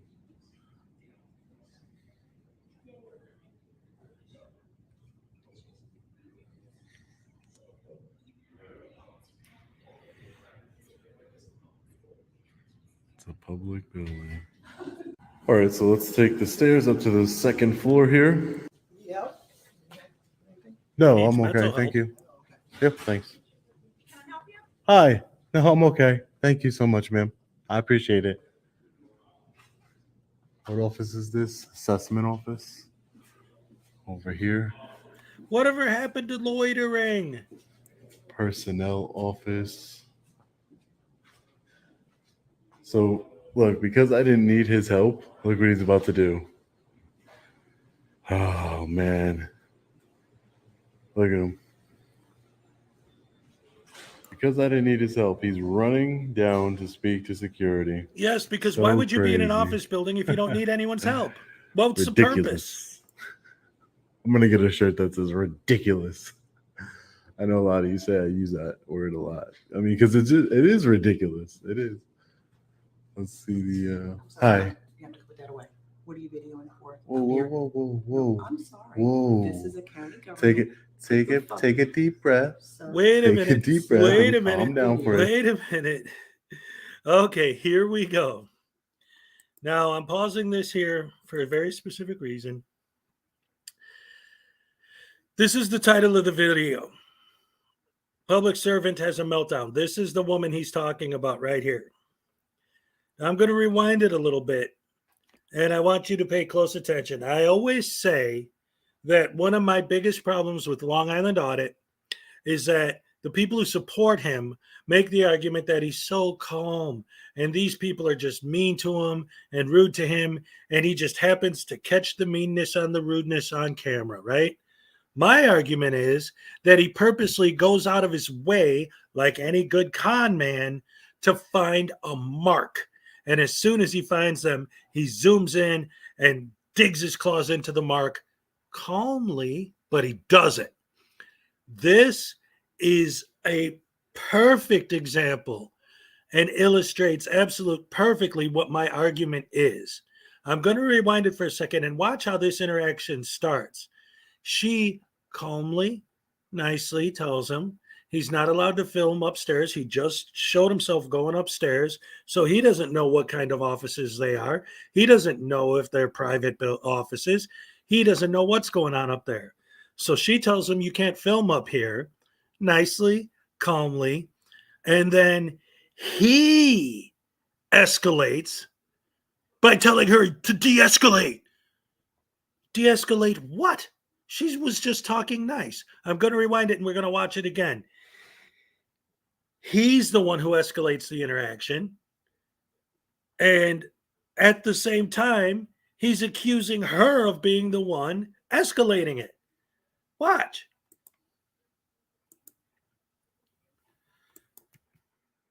Take it. It's ridiculous. It is.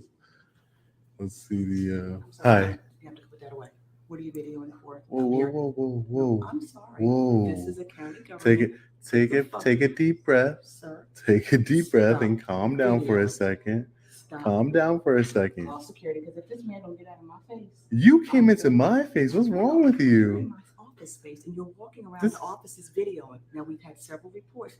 Why are you up Who here are videoing? you? Who are you? You came up to me, ma'am. Who are you? Ma'am, relax. Take a deep breath and relax. You're in her building, you You gotta idiot. get out of Me to my calm down? face. What do you need? I'm taking What do you some need? pictures and video. Listen, I don't want Who to talk are to you. Are You're pimp? aggressive. Are you pimp?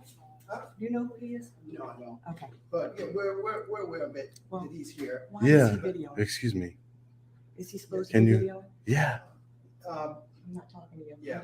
Is he supposed to be videoing? he's not supposed to be videoing. It's not prohibited. It's a public building. We have notified security. We have notified security. Came So up now to he me. goes in Wow. there. How is that not purposely going out of your way to cause a Wow. problem? So we have job opportunities, and we get some good public servants working in here. Yeah, they do. They'd be even better if they didn't put up with your crap and Hi, already how had are you you? kicked out. Just wanting to know what you're doing, walking around with a video camera. Oh yeah, I'm just taking some pictures and video. Who are you? I'm the personnel director. Personnel director. Yes, This office is HR. HR. Gotcha. And your name, sir? I'm Alan Guyella. Alan. Thank I've you. gotten some calls from some Yeah. employees concerned. Why No, I've already, security has Oh, talked to some of those employees already, Alan. And I would just like to say, this employee here, whoever she is, she wouldn't identify herself to me. Yeah. I'll be doing, That's I'll be not her doing job. an open records request for her name. Everybody, she obviously works in HR, and I'll Why? find out her name. But how do I go about Veiled leveling a threat. complaint against her? Because she just came up to me aggressively, wouldn't identify, I had no idea who she was. She's like, "You better get out of my face!" Like, she Oh, came retaliation, up to me, sir. retaliatory You see action, the way that I identified filing myself. My complaint. name is Sean. I'm an independent journalist. I'm just taking pictures of this building because I'm gathering content for a story. This is So I'm the working on a story. on the county here. So I'm just taking pictures in the publicly accessible areas only, no restricted areas, nothing nefarious going on. I've spoken to security. Just because you You say know, so, they're security has supposed to spoken to know other that. people. It's not a problem. So I just don't understand her aggression and to treat the public that way. If she's going to treat me that way, how is she treating other members of the public that way? Okay. Here's another one. And this goes back to the interview I did with Rogue Nation last week. The big argument is that these people are so horrible. They're so evil. And that's why they bring the camera to show the world that these people are horrible, evil, rotten, no good tyrants. And they need to be fired and everything needs to be shut down and this and that. Why? Because you're walking into their office and you have no business in the office. I understand. Your argument is me filming the office is my business. But that's absolutely no different than walking in to McDonald's and they say, "Hey, what do you want to eat?" And you say, "Why did you walk up to me?" Well, to ask you what you want to eat because this is a restaurant. No, I'm just here to take pictures. Well, you don't walk into McDonald's to take pictures. You walk into McDonald's to eat. It's a restaurant. This is a county building. It's a public building. Yes, but it serves a specific purpose. Okay. Last time I went to a city hall was in Kenosha, Wisconsin. I went to Kenosha City Hall to get my bartending license. I went there several times because I also had to go there to get my teaching license. So several times I went to the building and nobody ever gave me a hard time. You know, why? Because I had business there. I went to the office that does the teaching licenses because I was in there to get my teaching license. That was my business. So that was the office I went in, was the office that does that. Then when I went to get my bartending license, I went to the office that does bartending licenses because that was my business there. They have specific areas for specific business. So if I go up to the bartender office and they say, "May I help you?" the correct answer is, I came to get my bartending license. And if it's not, why am I even there? Now, again, you could argue and you could say, well, I'm just here to film and that is my business. Okay, but unless you're an idiot, which most of these guys are, unless you're an idiot, you should be aware, being a human that lives on Earth, that if you're in, for example, and I'm just using this example because it's a real life example that I experienced. If you're in, for example, the office that issues bartending licenses, then your purpose is to get your bartending license. That's why you went there. So, of course, if you're there and that's not why you're there, they're going to, in other words, what's up, Texas Tim? Their argument is these public servants are so horrible. If I watch me film and see when they're going to do what they do. Yeah, I'm definitely going to announce the time for anyone who joined us and doesn't know. Tonight, I'm going to do a big, huge, several hour, all night Halloween live stream, but I haven't decided exactly what time it's going to start yet. But keep your eyes on my channel because when I do decide, I'm definitely going to post a thing, that it's coming. But anyway, yes, you walk into somebody's place of employment in a specific area where specific things are done, and you're not there to do that thing. The people who work there aren't used to that. They're not just rude public employees and you're exposing their rudeness. Some of these people, for all we know, could have been working there 30 years. And not once have they ever seen anyone come in for any other reason than to do what the office is there for. So when some random idiot walks in, not to do what the office is for, of course they're going to be like, well, what the heck's going on? Why is this guy here? What's up?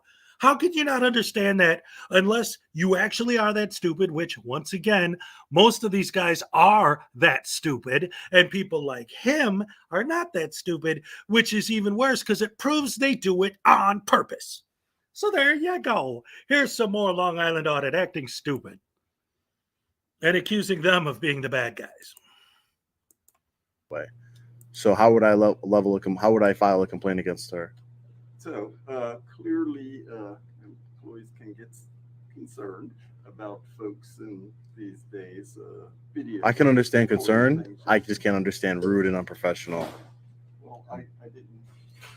Yeah, and you'll see the. Wait a minute.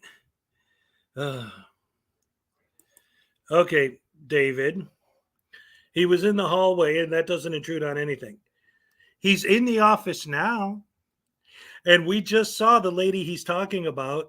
She wasn't rude or mean or anything. She very calmly said, you can't film in this office.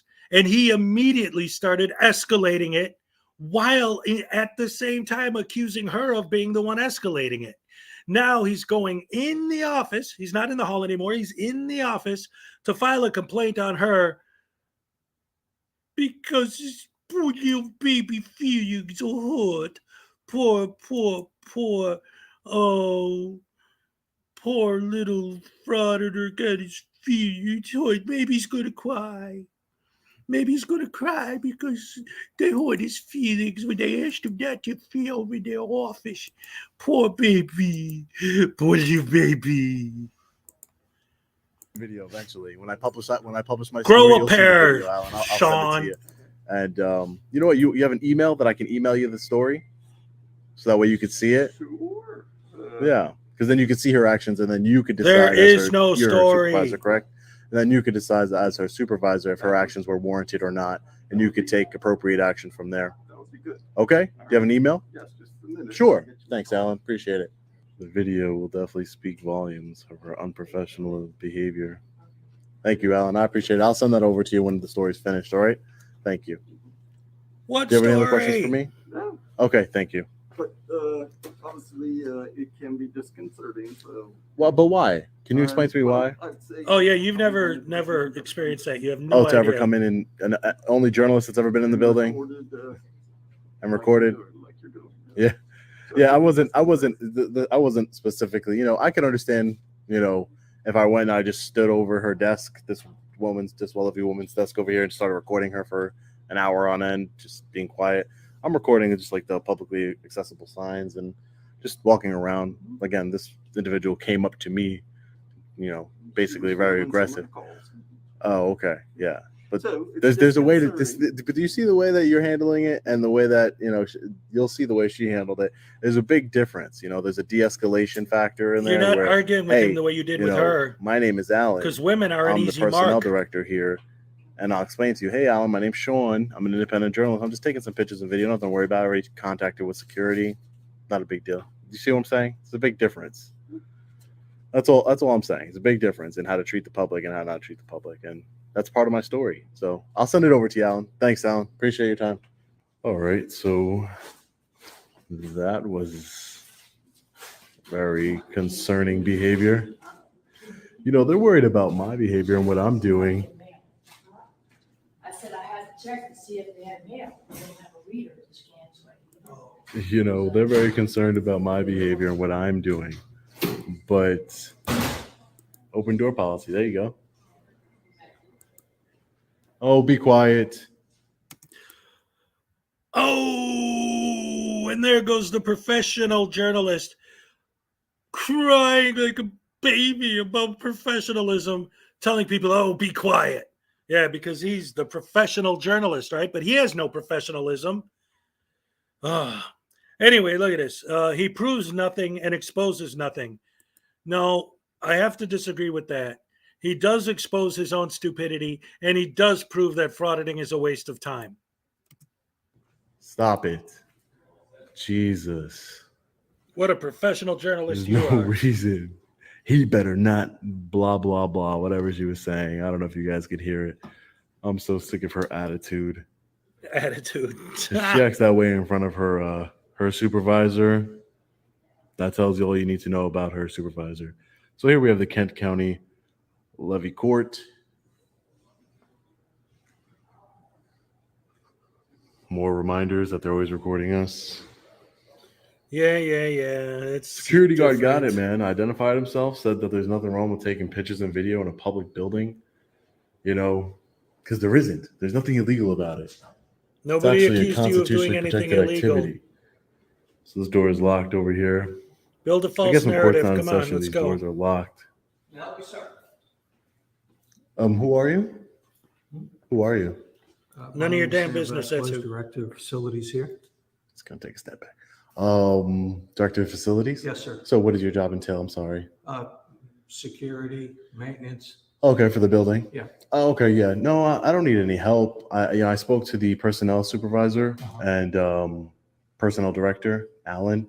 One of his employees was really aggressive with me and, just, I don't know, she got in my face and then she's like, if you don't back out my face, you're going to see what's going to happen. I don't know. I'm going to send him the video, but really unprofessional because I'm not bothering anybody. I'm just taking some pictures and video. I'm a journalist. I'm working on a story here and I'm just taking some. Yeah, I'm an independent journalist. My name's Sean. Who do you work with, Sean? Independent. So I work for myself. Okay. I have, I could, if you have a card, I can email you all the information, but, yeah, so I'm basically taking pictures and video in the publicly accessible areas. I already spoke to security downstairs, and he's like, "Yeah, there's no issues." Okay. But then once I got upstairs, things kind of escalated and out of nowhere. Well, come on, let me get you my card. Okay, sure, yeah, thanks. You got my card? Yeah, got your card. I'll send you the video so you can see how your building did here. That'll be cool. Take care, sir. Appreciate you. All right. Once again, I would like to point out for the record, on the record, let the record show. Can we do this for the record, Your Honor? Objection grounds. No, women are an easy target because all the men he was nice to and then talked about, see how nice they were? How come she was mean? Well, she's the only one that you argued with and challenged and gave a hard time to. Just like the old men, if he runs into one, that's who he attacks. He goes after women. He goes after old men. And somebody said something earlier, and I think it was David. Of course, it's always David, right? First of all, don't be rubbing dirt in the wound talking about the Bears losing yesterday. I've been crying about that for 14 hours. Anyway, so the Sean is a beta. Yeah, drop him down the escalator. Base Horseman 99. Actually, you know what? Now that I think about it, let me go back for a second. There's a question I wanted to ask because I need to know if I need to update my my scroll here. Where is it? I got where is it? Delete clause, I think it is, or something like that.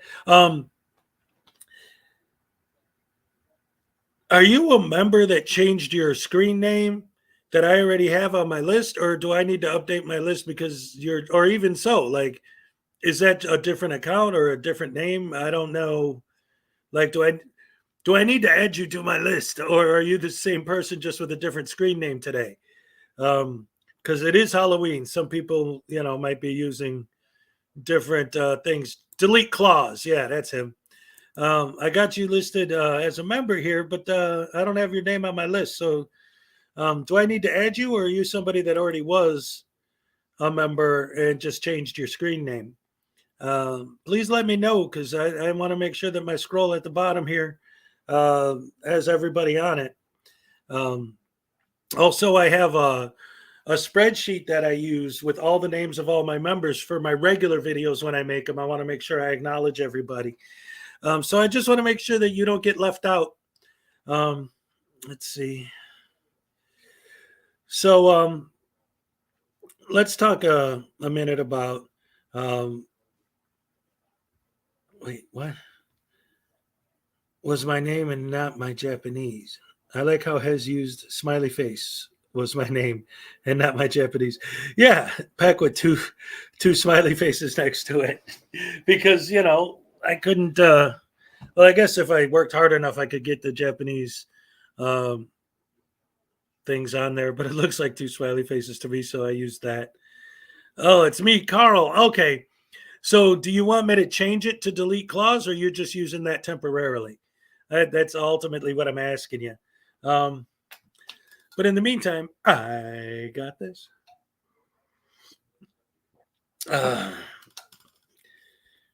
So we're going to go ahead and follow his advice. And at Christmas time, we're going to delete Claus, Santa Claus. He's done. Whatever. Also, there's another thing I wanted. She was not out of line. See, that's the thing. And again, this goes back to what I said a few minutes ago at the beginning, right? What's happening here, or what happened there? So you walk into an office. Everyone, always in the entire history of that office, walks in for a specific reason based on the purpose of the office and why it exists at all in the first place. By the way, I got this light that I set up for tonight when I do my Halloween stream. Can you guys tell the difference? And is it better with it on than off? Because tonight on my Halloween stream, I want it to be pretty dark, but I still need you guys to be able to see me. So I'm testing it out on this stream to see if it works. Anyway, so if you walk into a building, whether it's a public building or not, let's use the big, famous, awesome post office audit as an example, okay? And they always use the excuse of, oh, I'm buying a stamp, which obviously is nonsense that they just use as an excuse to make it sound like they were there for legitimate business. However,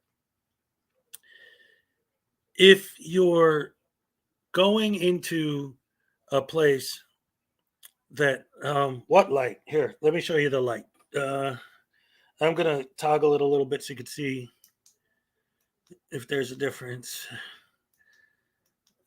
noticeable. This is a cool light. It does this, and then I can change the color, temperature. See that? And then I can change the brightness, make it dimmer.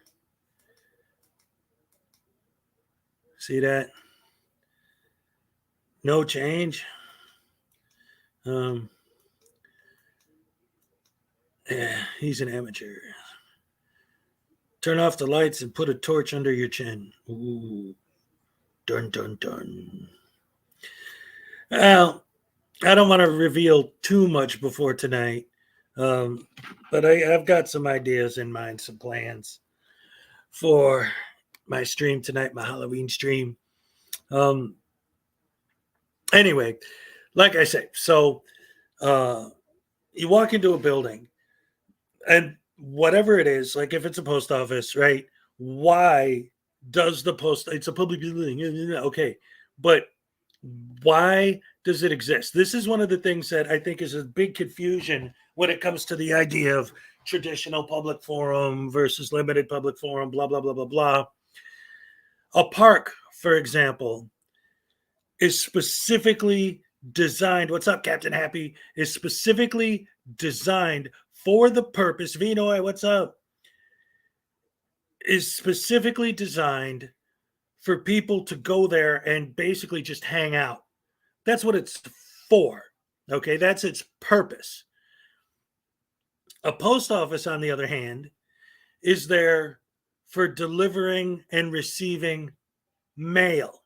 Okay, so if the reason you're in the post office is to film, you can argue all day that it's your right to do that, but the people who work there are not used to that.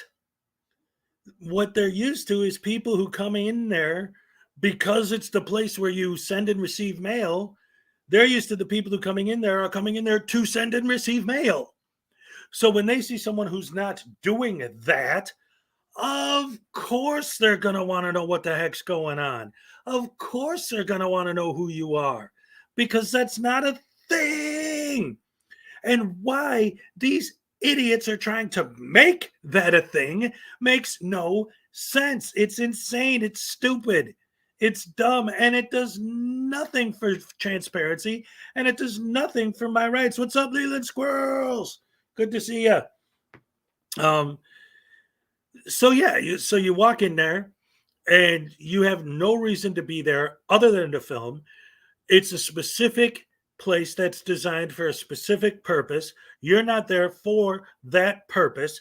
And then you get mad at them if they say, may I help you? Because they approach the camera. Well, what do you expect them to say? Like I said earlier, if you walk up to the counter at McDonald's and they say, what can I get you? And you say, oh, I don't want anything. It's like, well, then why are you in McDonald's? Well, I'm here to film. It's the same thing, but McDonald's is a private business. This is public, right? But it's a public building that was built for a specific purpose. And that purpose was not for idiots to wobble their cameras around. How do you not understand that? Oh, no, wait. I'm sorry. I keep saying that. They do understand it. They do it on purpose because they are douchebags. Hags. So what I have here is a video from Frauditor. He posted this last night late. I haven't watched it yet. So I thought that it would be pretty cool for us to watch it together, because Troll's videos are always good. And I know he's not going to, I know it's not going to be a problem with me showing one of his videos, because Troll's one of my biggest supporters. He's one of my members. Me and him get along great. It's not on the wall anymore because I put up my Halloween decorations. Me and Troll are cool, so I know he's not going to have a problem with this. So I'm going to go ahead and show his new video and share it with you guys here, because it's a gooder. It's whiny Frauditor gets touched and cries assault. Poor baby. So let's see this poor little baby get touched by someone. Oh, poor baby. They cry so much when they get touched. I live here. Welcome back, everybody. In today's video, we have Annapolis Audit, also known as Taco Terry, where he's harassing public workers, and then a lady barely touches his camera. He starts crying and tries to press charges on the lady. Of course, that doesn't work. Enjoy the video. By the way, if you're interested in getting some awesome official Frauditor Troll merch, check out frauditortroll.com. The link is in the description. How's everybody doing out there, squad, already? So our And of journey course, getting brings us touched to by a Talbot woman County, is what over makes here him in the town cry of because he's Eastern probably Maryland. never been touched A by a very woman nice, before. historically rich town. So as always, we're here to gather some content in public and publicly accessible areas and to make sure that's not infringed upon by anybody. Make sure they actually treat us with some respect and dignity and they don't act like a bunch of buttheads. So, as always, we're not here for any confrontation. I'm sure someone will ensue, but I'm not here for any. And don't forget to comment, Yes, you like, are. subscribe. That's absolutely and why hit you're that there. notification bell, squad. Alright, let's get into it. If you weren't there for confrontation, you wouldn't be there. You'd be there for legitimate business, which is what I've just been talking about for the last 20 minutes. He's so gross. What's up, Stephanie?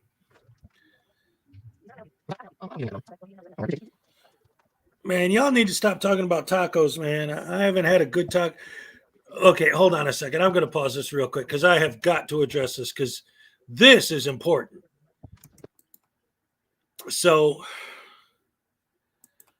I'm from the south side of Chicago, and I went from there to Wisconsin. Now, going from Chicago to Wisconsin made it somewhat difficult to get my hands on a good taco, like a real taco. You go in Kenosha, Wisconsin, however, there's this place. Oh man, I can't remember the name of it right now. They got this place. It's like this. It's hard to explain. It's a Mexican store, and it's like a place that people who own Mexican restaurants go there to buy the supplies for their restaurant. Like they sell like pots and pans and slow cookers and tortillas, but like not like the little packs of a dozen you get, but like 5,000 tortillas in a box. They have those burrito tortillas, the ones that are like 20 inches around so that you can wrap a huge football sized burrito. They just got all these restaurant supplies and they serve food there as well. Their tacos are $1. So I would go in there, spend $10 and get 10 tacos. And their tacos were wonderful, absolutely wonderful. So I went from Chicago, where like every street corner had a decent taco joint, to Wisconsin. And it took me a while to find this place. But when I did, that became my go-to. And let me tell you something too. The hot sauce in this place was burning, eyes watering, nose running hot sauce. It was freaking fantastic. And I loved that. And so at least I had that. In Chicago, like I said, they had a decent taco joint on every street corner and a decent hot dog joint and a decent Polish food, everything, everywhere, barbecue, whatever, Chicago food. But in Wisconsin, it took me a while to find this place in Kenosha that had good tacos. But since I've been here in Florida, these people don't know what a taco is. I haven't seen even a half-ass taco.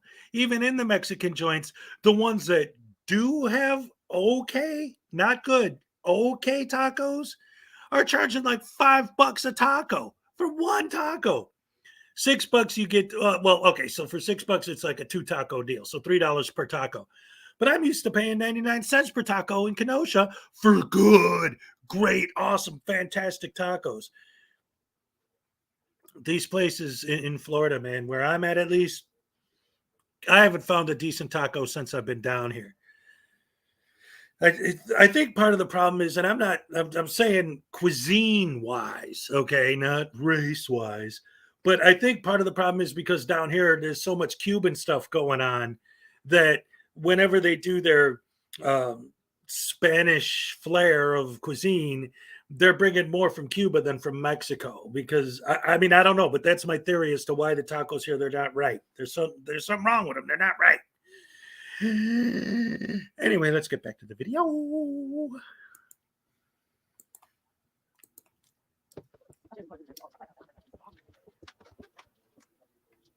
Boom. Bop. Bow. Boom, boom, pop.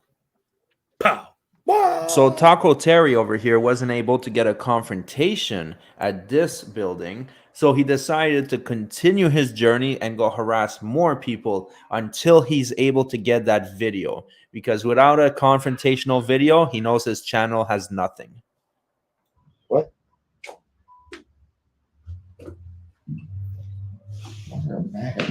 That's weird.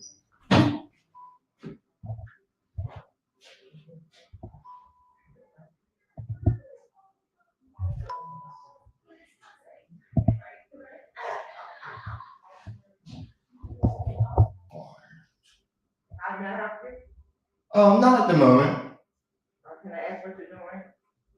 What's up? What are you doing? I'm just taking some pictures. For what purpose? Gathering some content for a story. Oh, no, I don't need any help right now, man. Thank you, though.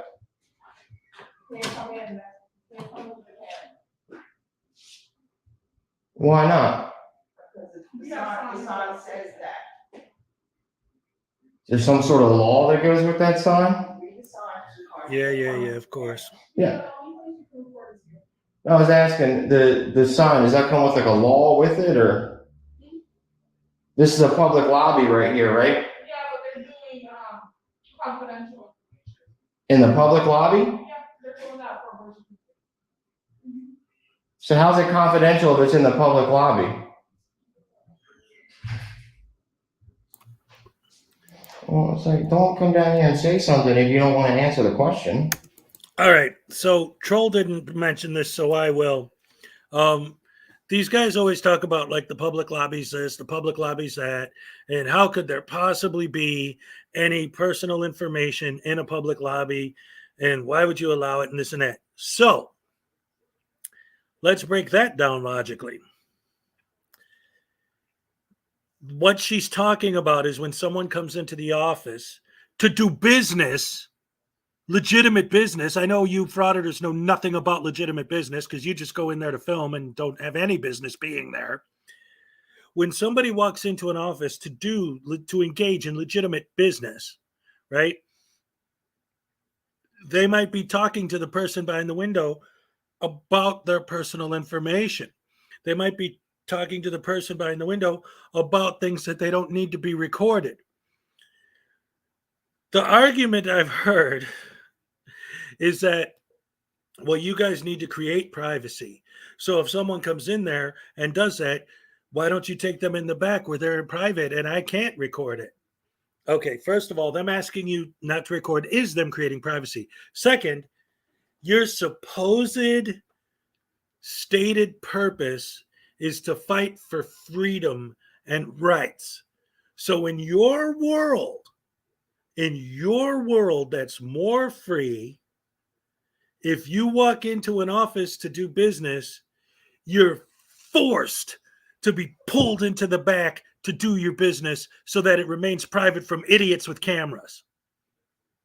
That's more free, is where every time I walk into an office, I am forced, whether I like it or not, to go in the back and discuss it because some asshat might show up with his cell phone and record it to prove a point about freedom. What about my freedom? Why do I have to be forced to go into the back room when I could just talk to the lady at the window? Oh, no, I can't do that anymore because a frauditor might show up. None of their arguments make any sense. If everything that they supposedly wanted to happen happened, the world wouldn't be more free. The world would be nothing but a bunch of people hiding in their homes, scared that some asshat's going to come filming them, sticking their phone up to their window or their face and interviewing them about their private information and making you get down on your knees and lick their boots. That's what they want. They want everyone to kiss their ass. That's their real goal, is to get the world to bow down to anyone who goes like this. And since everyone has a camera now, that's, oh, but wait, if anyone else films, they're just a cam-backing Karen.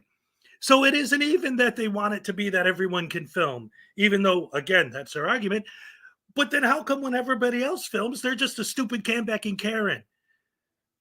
They don't want it to be a world where everyone can film, because if anyone else films, that's horrible, terrible cam-backing nonsense. So It's not that you want a world where anyone can film. You want a world where you make money on YouTube, because that's what it's about. It has nothing to do with rights or freedom or any of the nonsense that they say it's about. Because, as Schrodinger's cat famously used to say, you have to lie to fraud it.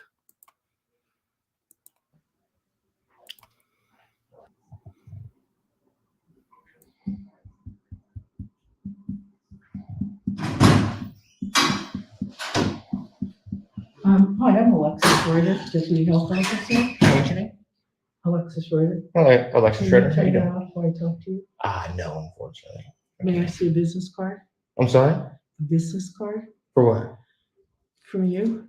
For what? You have no authority to be here. Yeah, I do. Taping. Okay. This is open to the public, correct, Miss Alexis? Oh, am I wrong? Is it not open to the public? Actually, it's not. It's not? No. You Because sure? we abide by HIPAA rules. We have to protect privacy. In a public lobby?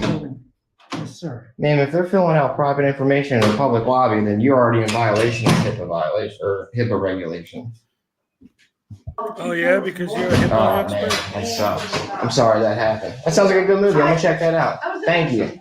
Appreciate you. Can I help? Did you want to see somebody specifically? No. Okay. I didn't ask for any help. No, Taco Terry doesn't need any help because he has no purpose here. He has absolutely no legitimate reason to be there other than to harass people and try to make a shitty YouTube video. Okay, then we can't have you filming in here. Why? Because we're a medical provider and people coming in and out, things are confidential, business is confidential. So we just can't have you doing that. No, so the lobby's open to the public. If people are doing their information in a public lobby, you've already kind of violated their right to privacy. You know what I mean? We don't do business in the lobby. She said that they were filling out confidential information in the lobby. Yeah. Okay, hold on, ma'am. I'm speaking. No, if you won't leave, we'll call law enforcement. Yeah. Okay. So would you please, like- so we don't have to do that? No, I'm all good. Thank you. Okay. So like I was explaining to Goodbye. her when she said that they Turn were this filling off. out information in the lobby, that if they're filling out confidential information in a public lobby, Sir, you are you already need in to leave. violation Yeah. of whatever Would you go ahead and HIPAA. leave? Yeah. No, I'm okay. I just want to gather You need to content in the leave. public areas. That's all. Terry Lynn, will you please call? We'll have to call law enforcement. police. We do need you to go. You can't have camera and recording devices in here. In the public parts, yes, you can. Absolutely. Why wouldn't I be? Why? Because you We'd ask said you to so? turn off the camera. Would you just go ahead and go? No, I So we know, don't but have to do but for this. what reason would I not be allowed to gather content? Well, in I don't want, public? I don't Because want we to be just told you recorded, so not that to. shouldn't be enough for you to turn off your camera. Well, I understand. Man. I don't Because, want to be. you I don't know- want to be hassled, but you know, I'm being Okay, hassled. so if you would please turn it off, we'd appreciate it. I mean, if you would stop hassling me, I'd appreciate it. Okay, we're not hassling you. You are. You guys are talking to me. I didn't ask for any help. Then get out of the I office. didn't If you ask don't for need one of help you to while come you're and there, speak to what's me. the point? I know that, Oh, Okay, YouTube. so but I'm you're asking hassling me. you to turn, because I'm standing here, I'd like you to Okay. turn your camera Well, off. that's harassment because I have the right to Would do you please so. turn your camera off? No, thank you. Okay, then we're gonna call law enforcement because Why you're, would you call? What law because am I don't breaking? want my Okay, picture. I'm not engaging with you anymore. Okay, I'm not even speaking to you, so that's fine. We're not engaging Nobody was anymore. talking to you. You speak for her now, Alexis? You speak for her now? This is on camera, right? Yeah, Yeah. absolutely. This is all recorded. You can keep talking. Yeah, absolutely. Yep, because you came out here and made contact with me, man. What was your name, miss? My name's Kate, Kate, you do and understand I'm that- asking you just to please turn your No, I camera off. understand, but you understand that there's So I'm no- not gonna communicate with you Okay, anymore, okay. okay, because the camera's on. Okay. Yeah, at this point, it's time to get the police involved. They need to throw this idiot out of here. I wish they'd tase him. Just remember that I tried to explain myself.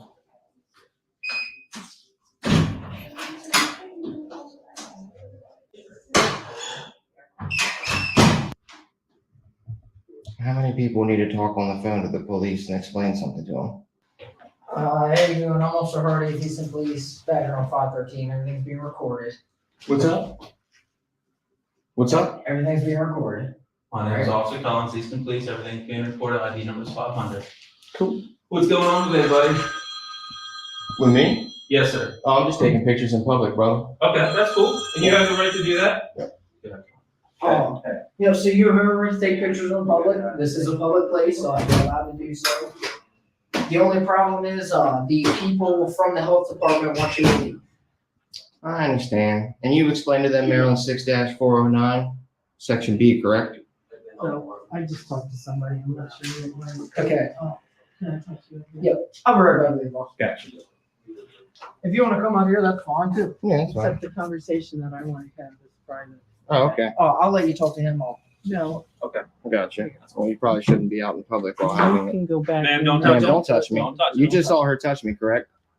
In case you missed it, I'm gonna play it back because that was the infamous assault. Just barely grazed him, and he's going to cry a river. You probably shouldn't be out in public while You having it. can go back. Ma'am, in. don't Ma'am, touch don't touch me. Don't touch You me. just saw her touch me, correct?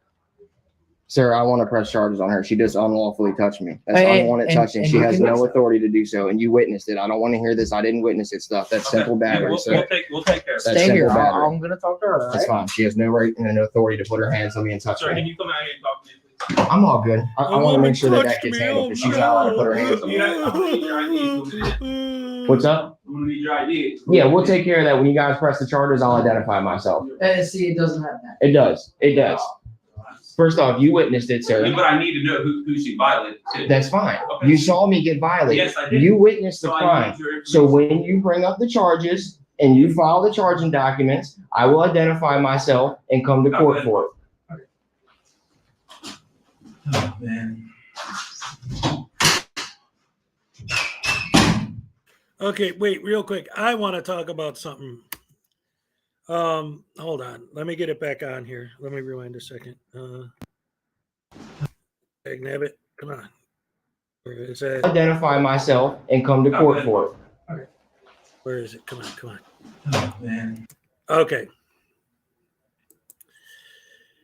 This is always a big argument that these idiots try to make.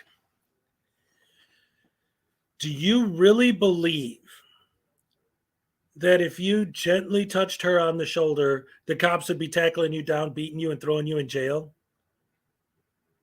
And that's the excuse they always use. Well, if I did that to them, I'd be arrested. If not, you did what?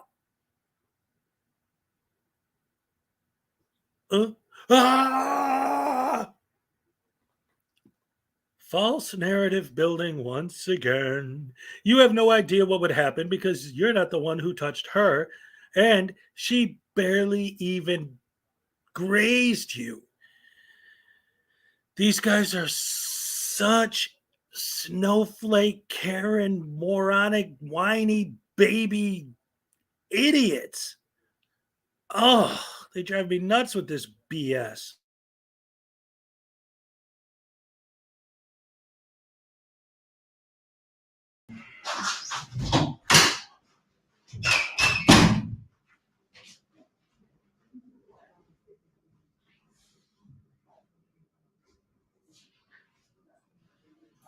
But in order for us to file charges on against her for you, we're gonna need your information. You're not filing it for me. You're filing it for the state of Maryland on behalf of Talbot County because you as a law enforcement Correct. officer just Yes, witnessed her I- commit a crime. 100% right.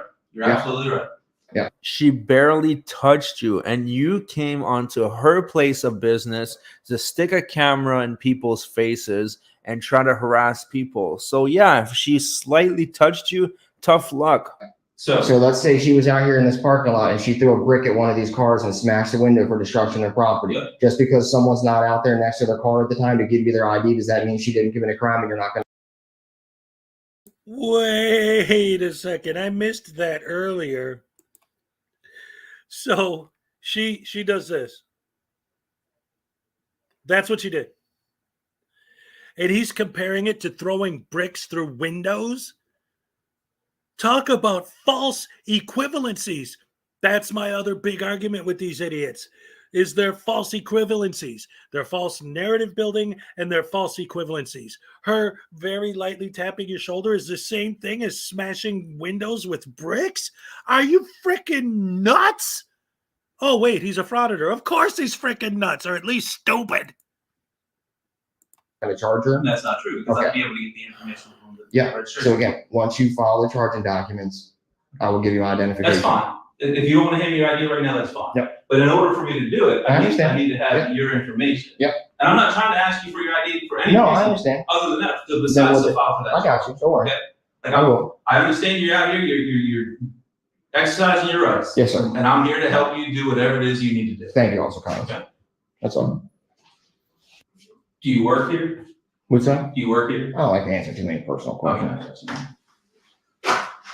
So actually, I've heard that Taco Terry is not an unemployed frauditor, and he actually works as a waiter for his parents' restaurants. And maybe that's how he got the taco costume. He needs to leave, they don't want him to trespass. Right. Well, we gotta charge her with assault. Yeah. So, once he gives us his ID, so we can charge her with that. Or we can refer you to the commissioner's office. I got you. We can take a report for the assault. I got you. And then you can go to the commissioner's office. In order for us to still do that, we still need to know who you are. I got you. I can give you my information outside. I got it all upstairs in the steel trap. In the steel trap, is that where like your head? Yeah, I got it all there, sound decks, everything. Do you want to go outside so they don't hear all that? Or we can do it here? Yeah, that's fine. We can do it out there. Yeah. Is that a criminal citation or just referral? We'll look at you waters in here, bud. Oh my God. All right, I'm sorry. I have to address this. There's no context in text, so maybe I'm taking this the wrong way. But he says, great investigation by the police. They don't even know if he works there. I'm assuming, I don't know, because it's text. Maybe I'm taking this the wrong way. But I'm assuming you're saying that they did a poor job of investigating because they don't even know if he works there. He just asked him if he works there. That's investigating to see if he works there. That is a great investigation. Unless you're not being sarcastic and you're saying, wow, that's great investigation. Yep. The cop asked, do you work here? That's right. He was doing the investigation. Corrections 101. These police are weak. Yeah, they should have already tackled his ass and brought him to jail for being a douche hammer and for trespassing.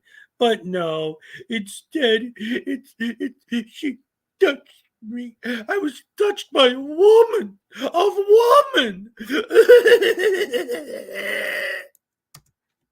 That's an expensive one too. What's that? We'll wait till Sergeant Dyke gets here.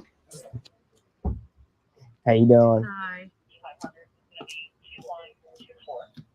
Did you get her information in there also? Yeah. Can you just run that so I have it? Me? Yeah, That's me. they've already fixed Yeah. it. Did you recognize the handsome face? That's where I'm going. I wanted to stop on the way here, but I wanted to come out and check out a restaurant over here too. So I figured I'd hit the 2 for 1. What restaurant's that? Do you want to show? Do you have any injuries? You want me to take photos of your arm or anything? Not necessarily that I think would be visible at the moment. Okay. Are you serious, Terry? No injury that would be visible at the moment. She barely touched you. Are you made out of a wet noodle or something that a mere touch is going to break you? Come on, man. If you want, here's this is our work number. Okay. They can send you to an extension to my my email or my voicemail, and you can if you want to get back up with me, if you do go to the hospital or anything like that, just give me a call and I'll add that to the report. Awesome. All right. So this is my name, Officer Collins. 410-822-1111 is our PD number. Okay. And your case number is EPD 2200-2124. Awesome. All right. Thank you, bro. Cool. Thanks, sir. Appreciate it, man. No problem. Have a good time. Nice You talking too. Thank you. Thank you. You too. Wait, did you say Sarge was coming out here? I guess you're going to clear. I'm not going to. I mean, he was just going to tell me to do the same thing I just told you to do anyway. Oh, I got you. But all right. Just in case you wanted it, I already had him started. Okay. You hang out? I just want to grab one more little unobstructed thing now that they're not harassing me and hassling me and things. Okay. So we are going to grab now an unobstructed view of the lobby. Hey, now that this is empty, now that no one's personal information is on there, can I grab some unobstructed content in the public lobby? Huh? Yeah, it's fine. Yeah, so I really hope that that lady does not get any charges because that would be ridiculous. He came onto her place of business and harassed the employees there, so it just makes sense that she shooed him away. Anyways, thanks for watching, everybody. Please like and subscribe. It really helps the channel, and we'll see you on the next video. All righty. So there's that. For anyone who doesn't know, Corrections 101, welcome. I don't remember if I said hi. For anyone who doesn't know, I just noticed, and the only reason I'm bringing it up is because at the end of Troll's video there, he had his list of members, and one of them was Led Zeppelin Werewolf Girl, who recently passed away. So rest in peace to her. God bless. But anyway, what I wanted to talk about now, and there's Rogue Nation. What's up?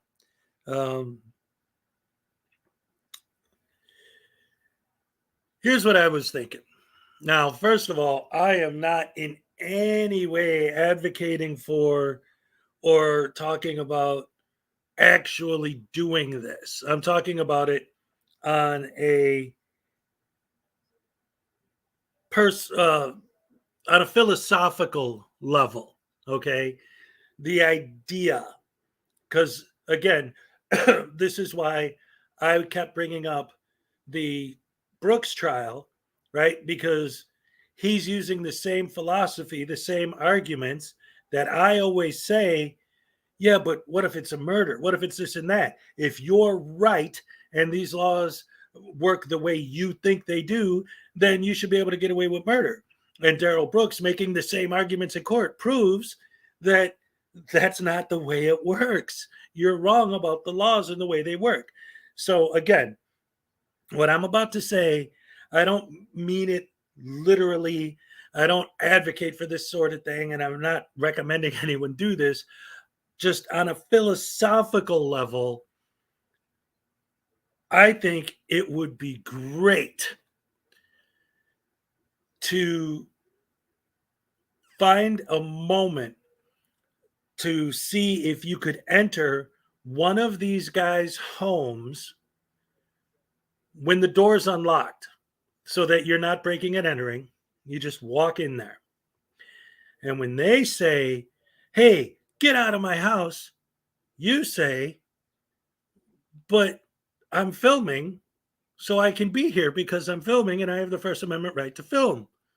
And then he says, but this isn't a public place. You say, what law am I breaking? They're going to say, you're trespassing on my property. Now, here's where it gets good. But trespassing is a secondary offense. I have to commit a crime to be trespassed. I didn't break in, I just walked in. So what crime did I commit? You can't get me for trespassing because that's a secondary charge unless I committed a crime. Just say the door was open. Exactly. What are you going to do? What are you going to do? It's the same argument. Oh, but it's my private property. Yeah, but then you follow that up with trespassing is a secondary charge and I have to commit a crime first. Therefore, trespassing in and of itself isn't a crime, according to you. So I should be able to just walk into your house and chill out and watch TV and mind my own business. But you're trespassing. But trespassing is a secondary offense. I have to commit a crime to be trespassed. I didn't commit any crime. I'm just sitting in your house, minding my own business, drinking your beer. Well, I guess technically you could say I stole a beer. So if I just sit there, what am I doing wrong? I don't have to leave. Why should I leave? Oh, but again, they're going to make the argument that that's the thing and blah, blah, blah, whatever. Excuse me. So I noticed Rogue Nation's in the house. After we talked the other day, I was thinking about it, our conversation, and there were a couple of videos I watched that made me think about some of the things that I saw in videos that made me think about some of the things that you were saying.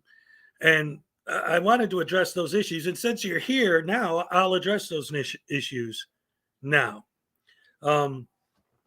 So when you make this argument that you're doing this to expose how rude these people are, what I was saying earlier is if I walk into a place that's a specific office that it has a specific purpose, like, for example, the DMV. You go there to get your license, right? Or whatever it is. And you're not walking in there for that purpose. Technically, legally, you could record there, sure. But why is it so surprising to you? And it's not. I know that you guys do it on purpose. But why do you try to sell the false narrative that nobody should be freaking out when you walk in there for any other reason than to do what that office was built for people to do? Well, my tax dollars paid for this office. Yeah, so that people could get their licenses, not so that idiots can film. And then, well, look at how rude they're being. See, I'm exposing how rude they are. They're not being rude because they're just rude. They're being rude. They're not being rude. They don't understand what's going on because that's not a thing. Other than you idiots doing it, it's not a thing. Going in to the DMV or the post office or any place, going into the DMV, not to talk about your driver's license, going into a post office, not to send or receive mail, going into the city hall, not to get whatever, a bartending license or a teaching license or whatever you go to city hall for, pay taxes or whatever. If you're going into any of these places that are built for a very specific reason, not to do any of the things that the building was built for, of course they're going to react weird or crazy or what you would call rude and condescending, because nobody does that. That's not a thing. People who've been working there for 10, 15, 20, 30 years probably have never seen anyone walk in there that wasn't there to do what the building was built for. So of course they're going to be surprised when someone comes in that's not there for that purpose. When they say, "May I help you?" and you say no, well, then why are you here? Well, I'm just here to film. No. That doesn't compute in their brains. Not because they're stupid, not because they're rude, not because they're horrible public servants that aren't going to bend over backwards to lick your boots because they're your slave and have to follow your directives and your demands. It's because if you just think about it. Let's say you've been working there for 10 years. And in that entire time, nobody has ever walked in there. Say you're in the DMV. You've never seen one person walk in the door that wasn't there to either get their license or get a license plate renewal or take a driving test. So you've never seen that before. So your brain doesn't even have the comprehension of the idea that anyone would ever walk in the door for any other reason. And someone walks in and you say, "May I help you?" And they say, "No, I'm just filming." What? What are you talking about? What do you need? I don't need anything. So then why are you here to film? No, that doesn't make sense. Because that's not a thing. Get out. You have no reason to be here. Oh, my phone's ringing. So you're going to have to hear that. De-escalate. You're getting worked up. It's Halloween, dude. I have a right to get a little nuts. He's so twisted, he's tripping on his own words. Listen, I have never had any situation where I was trying to speak clearly and I all of a sudden lost my words. Yeah, that never happens. No, man, look. Sometimes I go off on a rant. I'm not a vicious, violent person on any level, and I don't mean to be mean, but sometimes, what do I mean sometimes? Just about every day when I watch these Frauditor videos, they make me mad. So I'm using this platform partially to blow off some of that steam. And let's face it, I don't know if everybody agrees, but a rant is quite a bit more entertaining than just someone sitting there going, "Wow, Frauditors are lame. Aren't they lame? That's pretty lame. That's lame. I'm trying to be entertaining and also blow off some steam at the same time. Give you guys a show. Speaking of which, anyone who has come in, and Rogue, this goes for you too, David, everybody, anybody. Tonight, I'm doing a Halloween stream. It's going to be like my online Halloween party. Everyone's invited. It's not going to be a Frauditor thing, although there might, obviously, because that's what I do, there might be some Soft Sitter Frauditor stuff sprinkled in there a little bit, but it's a Halloween party. I'm going to tell scary stories that I wrote. We're going to have like scary music, scary movies. I'm going to have this whole thing, these decorations I put up for now. Those are just my standard Halloween decorations. But tonight I'm going to have this whole thing is going to be redone. It's going to be great. We're going to have a lot of fun. I'm done with football for this week because the Bears lost yesterday. I gotta look at this. I can't even lift my own head thinking about how the Bears lost. And the Cowboys just tore them apart. It was so depressing.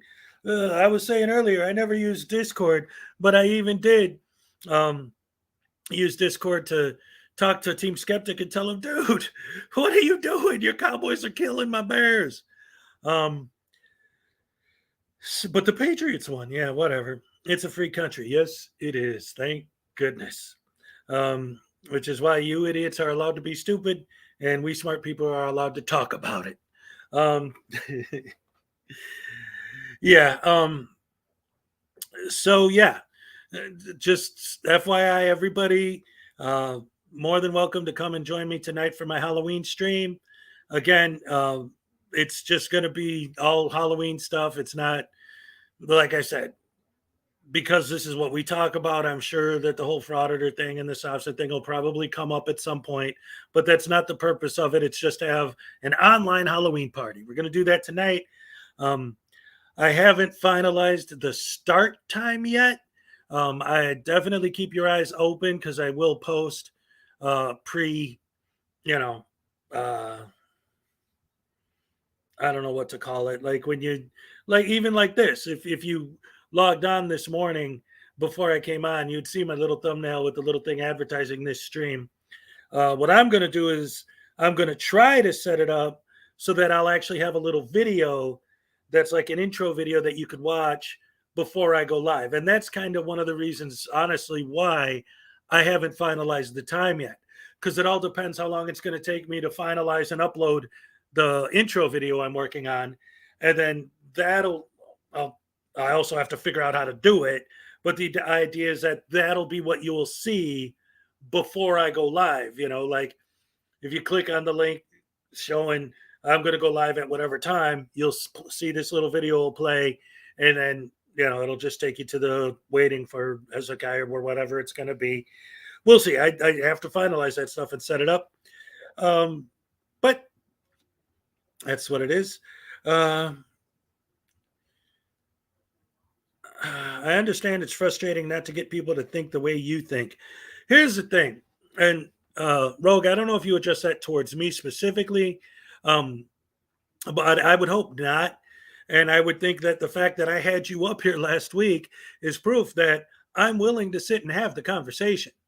If I'm wrong about something, I'd like to know. Like if I actually am wrong, I'm willing to learn. And if I think you're wrong, I'm going to tell you. Even though I respect you as a human being, I'm not going to, not mention when I think you're wrong, and you can mention when I'm wrong. And if I actually do learn something or come to some sort of an understanding, that's great. I'm open-minded. I'm totally open. I'm totally cool. At the same time, right is right. And I don't think I'll ever be able to change my mind about that. Now, the specific legality of this, that, or the other thing, or the laws or how they work, that's different. Those are facts. That's written. But there are these interpretations and, like I say, these false narratives and these false equivalencies that really get under my skin, because it's not at that point a matter of opinion.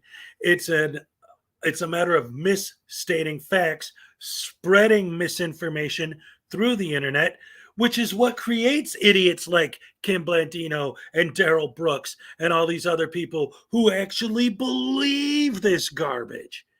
And it is garbage. So, on that note, it's been 3 hours. I'm pretty much going to wrap it up here because, again, I got to finish prepping for tonight. Keep your eyes open, guys. I'm telling you, I don't want to build it up too much because then people will be disappointed if it's not like this super awesome thing. But I'm just putting it straight out like this. I have always had Halloween parties. That was always my thing. But now this is my first Halloween where I'm down here. And for those of you who have been following my channel, you know, this is also the first Halloween where my wife and I aren't together anymore. And since we got joint custody just a couple of weeks ago, I took the kids back to her. So I don't have the kids to take trick-or-treating and all this other stuff. So I'm going to have my Halloween party stream. My Halloween party is going to be my stream. I'm going to stream again, for those of you who don't know. And I'm sorry if it's too late for you, Kim, but I'll be here tomorrow morning. I will be here tomorrow morning. I'm going to be up really late tonight because I'm going to do a marathon with this stream. It's going to go really late. So I'm going to try to stay on for a long time tonight. So tomorrow morning, I'm probably going to be all like, but I'm going to do it. I'm going to be here. It might be short tomorrow. I don't know. I might have to take a nap. But anyway, like I say, I'm just looking at it as like, this is going to be my Halloween party like I always do, except I'm going to do it online. Again, if you weren't here earlier, I'm going to read scary stories that I wrote. I'm going to have, there's a lot of public domain Halloween movies out there that we can take a look at. And I definitely want to do some music stuff. The music stuff is a little, we'll see how it goes with the music. And on One News, what's up? I was just telling, and now that you're here, I'm kind of going to go back a little so that you understand what I'm talking about. Right now, I'm doing my normal morning stream, but tonight, because it's Halloween, I'm going to have a Halloween party stream. I'm going to come on here and, excuse me, like I said, I'm going to read some scary stories I wrote. We might watch some scary movies that are public domain. And what I was just saying now is that I want to do music. I want to play songs that I think are appropriate for Halloween, but we'll see how the stream goes because that's getting into copyright domain and I don't want to get shut down. I want to have fun. I want it to be a fun night, Halloween night. We'll all get together, have fun. Everyone's welcome. Again, I haven't finalized what time I'm going to start yet, so keep your eyes open because as soon as I do get everything uploaded and ready to go and finalized, that's when I'll announce the time it's going to start. From there, we're just going to see what happens. Hopefully, it's going to be a lot of fun. And I'm definitely going to go till at least 1 a.m. Eastern because that's when Local 58 TV is going to drop their new video, which I will show on my stream. I'll share it live when they premiere it. If some of you don't know what it is, I'll probably be talking about it more tonight. Not all are welcome. Let's just have smart people. But that's kind of what I'm saying. It's not, it's a Halloween party. It's not about frauditors. It's not about soft sits. Again, since that's what we talk about, I'm sure it'll come up, but that's not the purpose of it. The purpose of it is just to have fun for Halloween. And that's it. So did you get permission to show those women on video, Hez? I don't know. Go ask them and let them know where I got the videos from, where it originated from while you're doing so. Let's see. I'll check in after the game. Yes. All right. So, like I said, I'm going to be back tonight. It's going to be fun. Hit the like for Hezokuai. Hey, Graham, I love that you're hitting the HMC. And if that becomes a thing, I'll take it. That's fine. That's beautiful. But what I was saying earlier is I've kind of been rethinking that a little bit, because it turns out that on the New York Stock Exchange, HMC is Honda Motor Corporation. And there's like 12 different companies that use HMC as their logo. So now I'm thinking, oh, maybe I should try and come up with something else. I don't know. I got a couple suggestions, some opinions, but for now, I love that. Great that you're using it. Beautiful. Thank you very much. I appreciate it. Mornings with Hez. MWH. There you go. Mornings with Hez. I love it. Whatever it is, any suggestions, any ideas, let me know. You could put it in the comments or the comments below this. You can email me, whatever. Hit up my community section. If you're into the whole Discord thing, you can hit me up on Discord. Although I don't know. I go on there sometimes. I don't even really know how to use it yet. Warriors of Hez. Yes. We'll figure it out. Instead of the X-Men, the Hez-Men. I don't know. I'm just rambling off random nonsense. Anyway, keep your eyes open for my announcement at what time I'm going to start tonight. So for the morning, I'm going to wrap it up. Thank you guys all once again for joining me. Love you guys.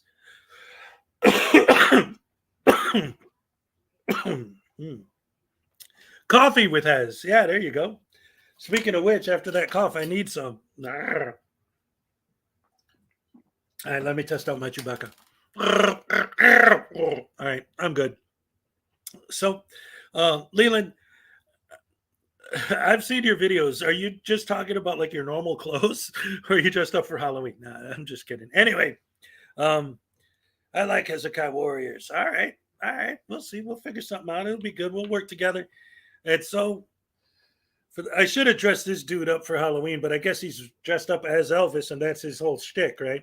So, until next time, until later tonight, happy Halloween, everybody. Oh, yay, I'm all shook up.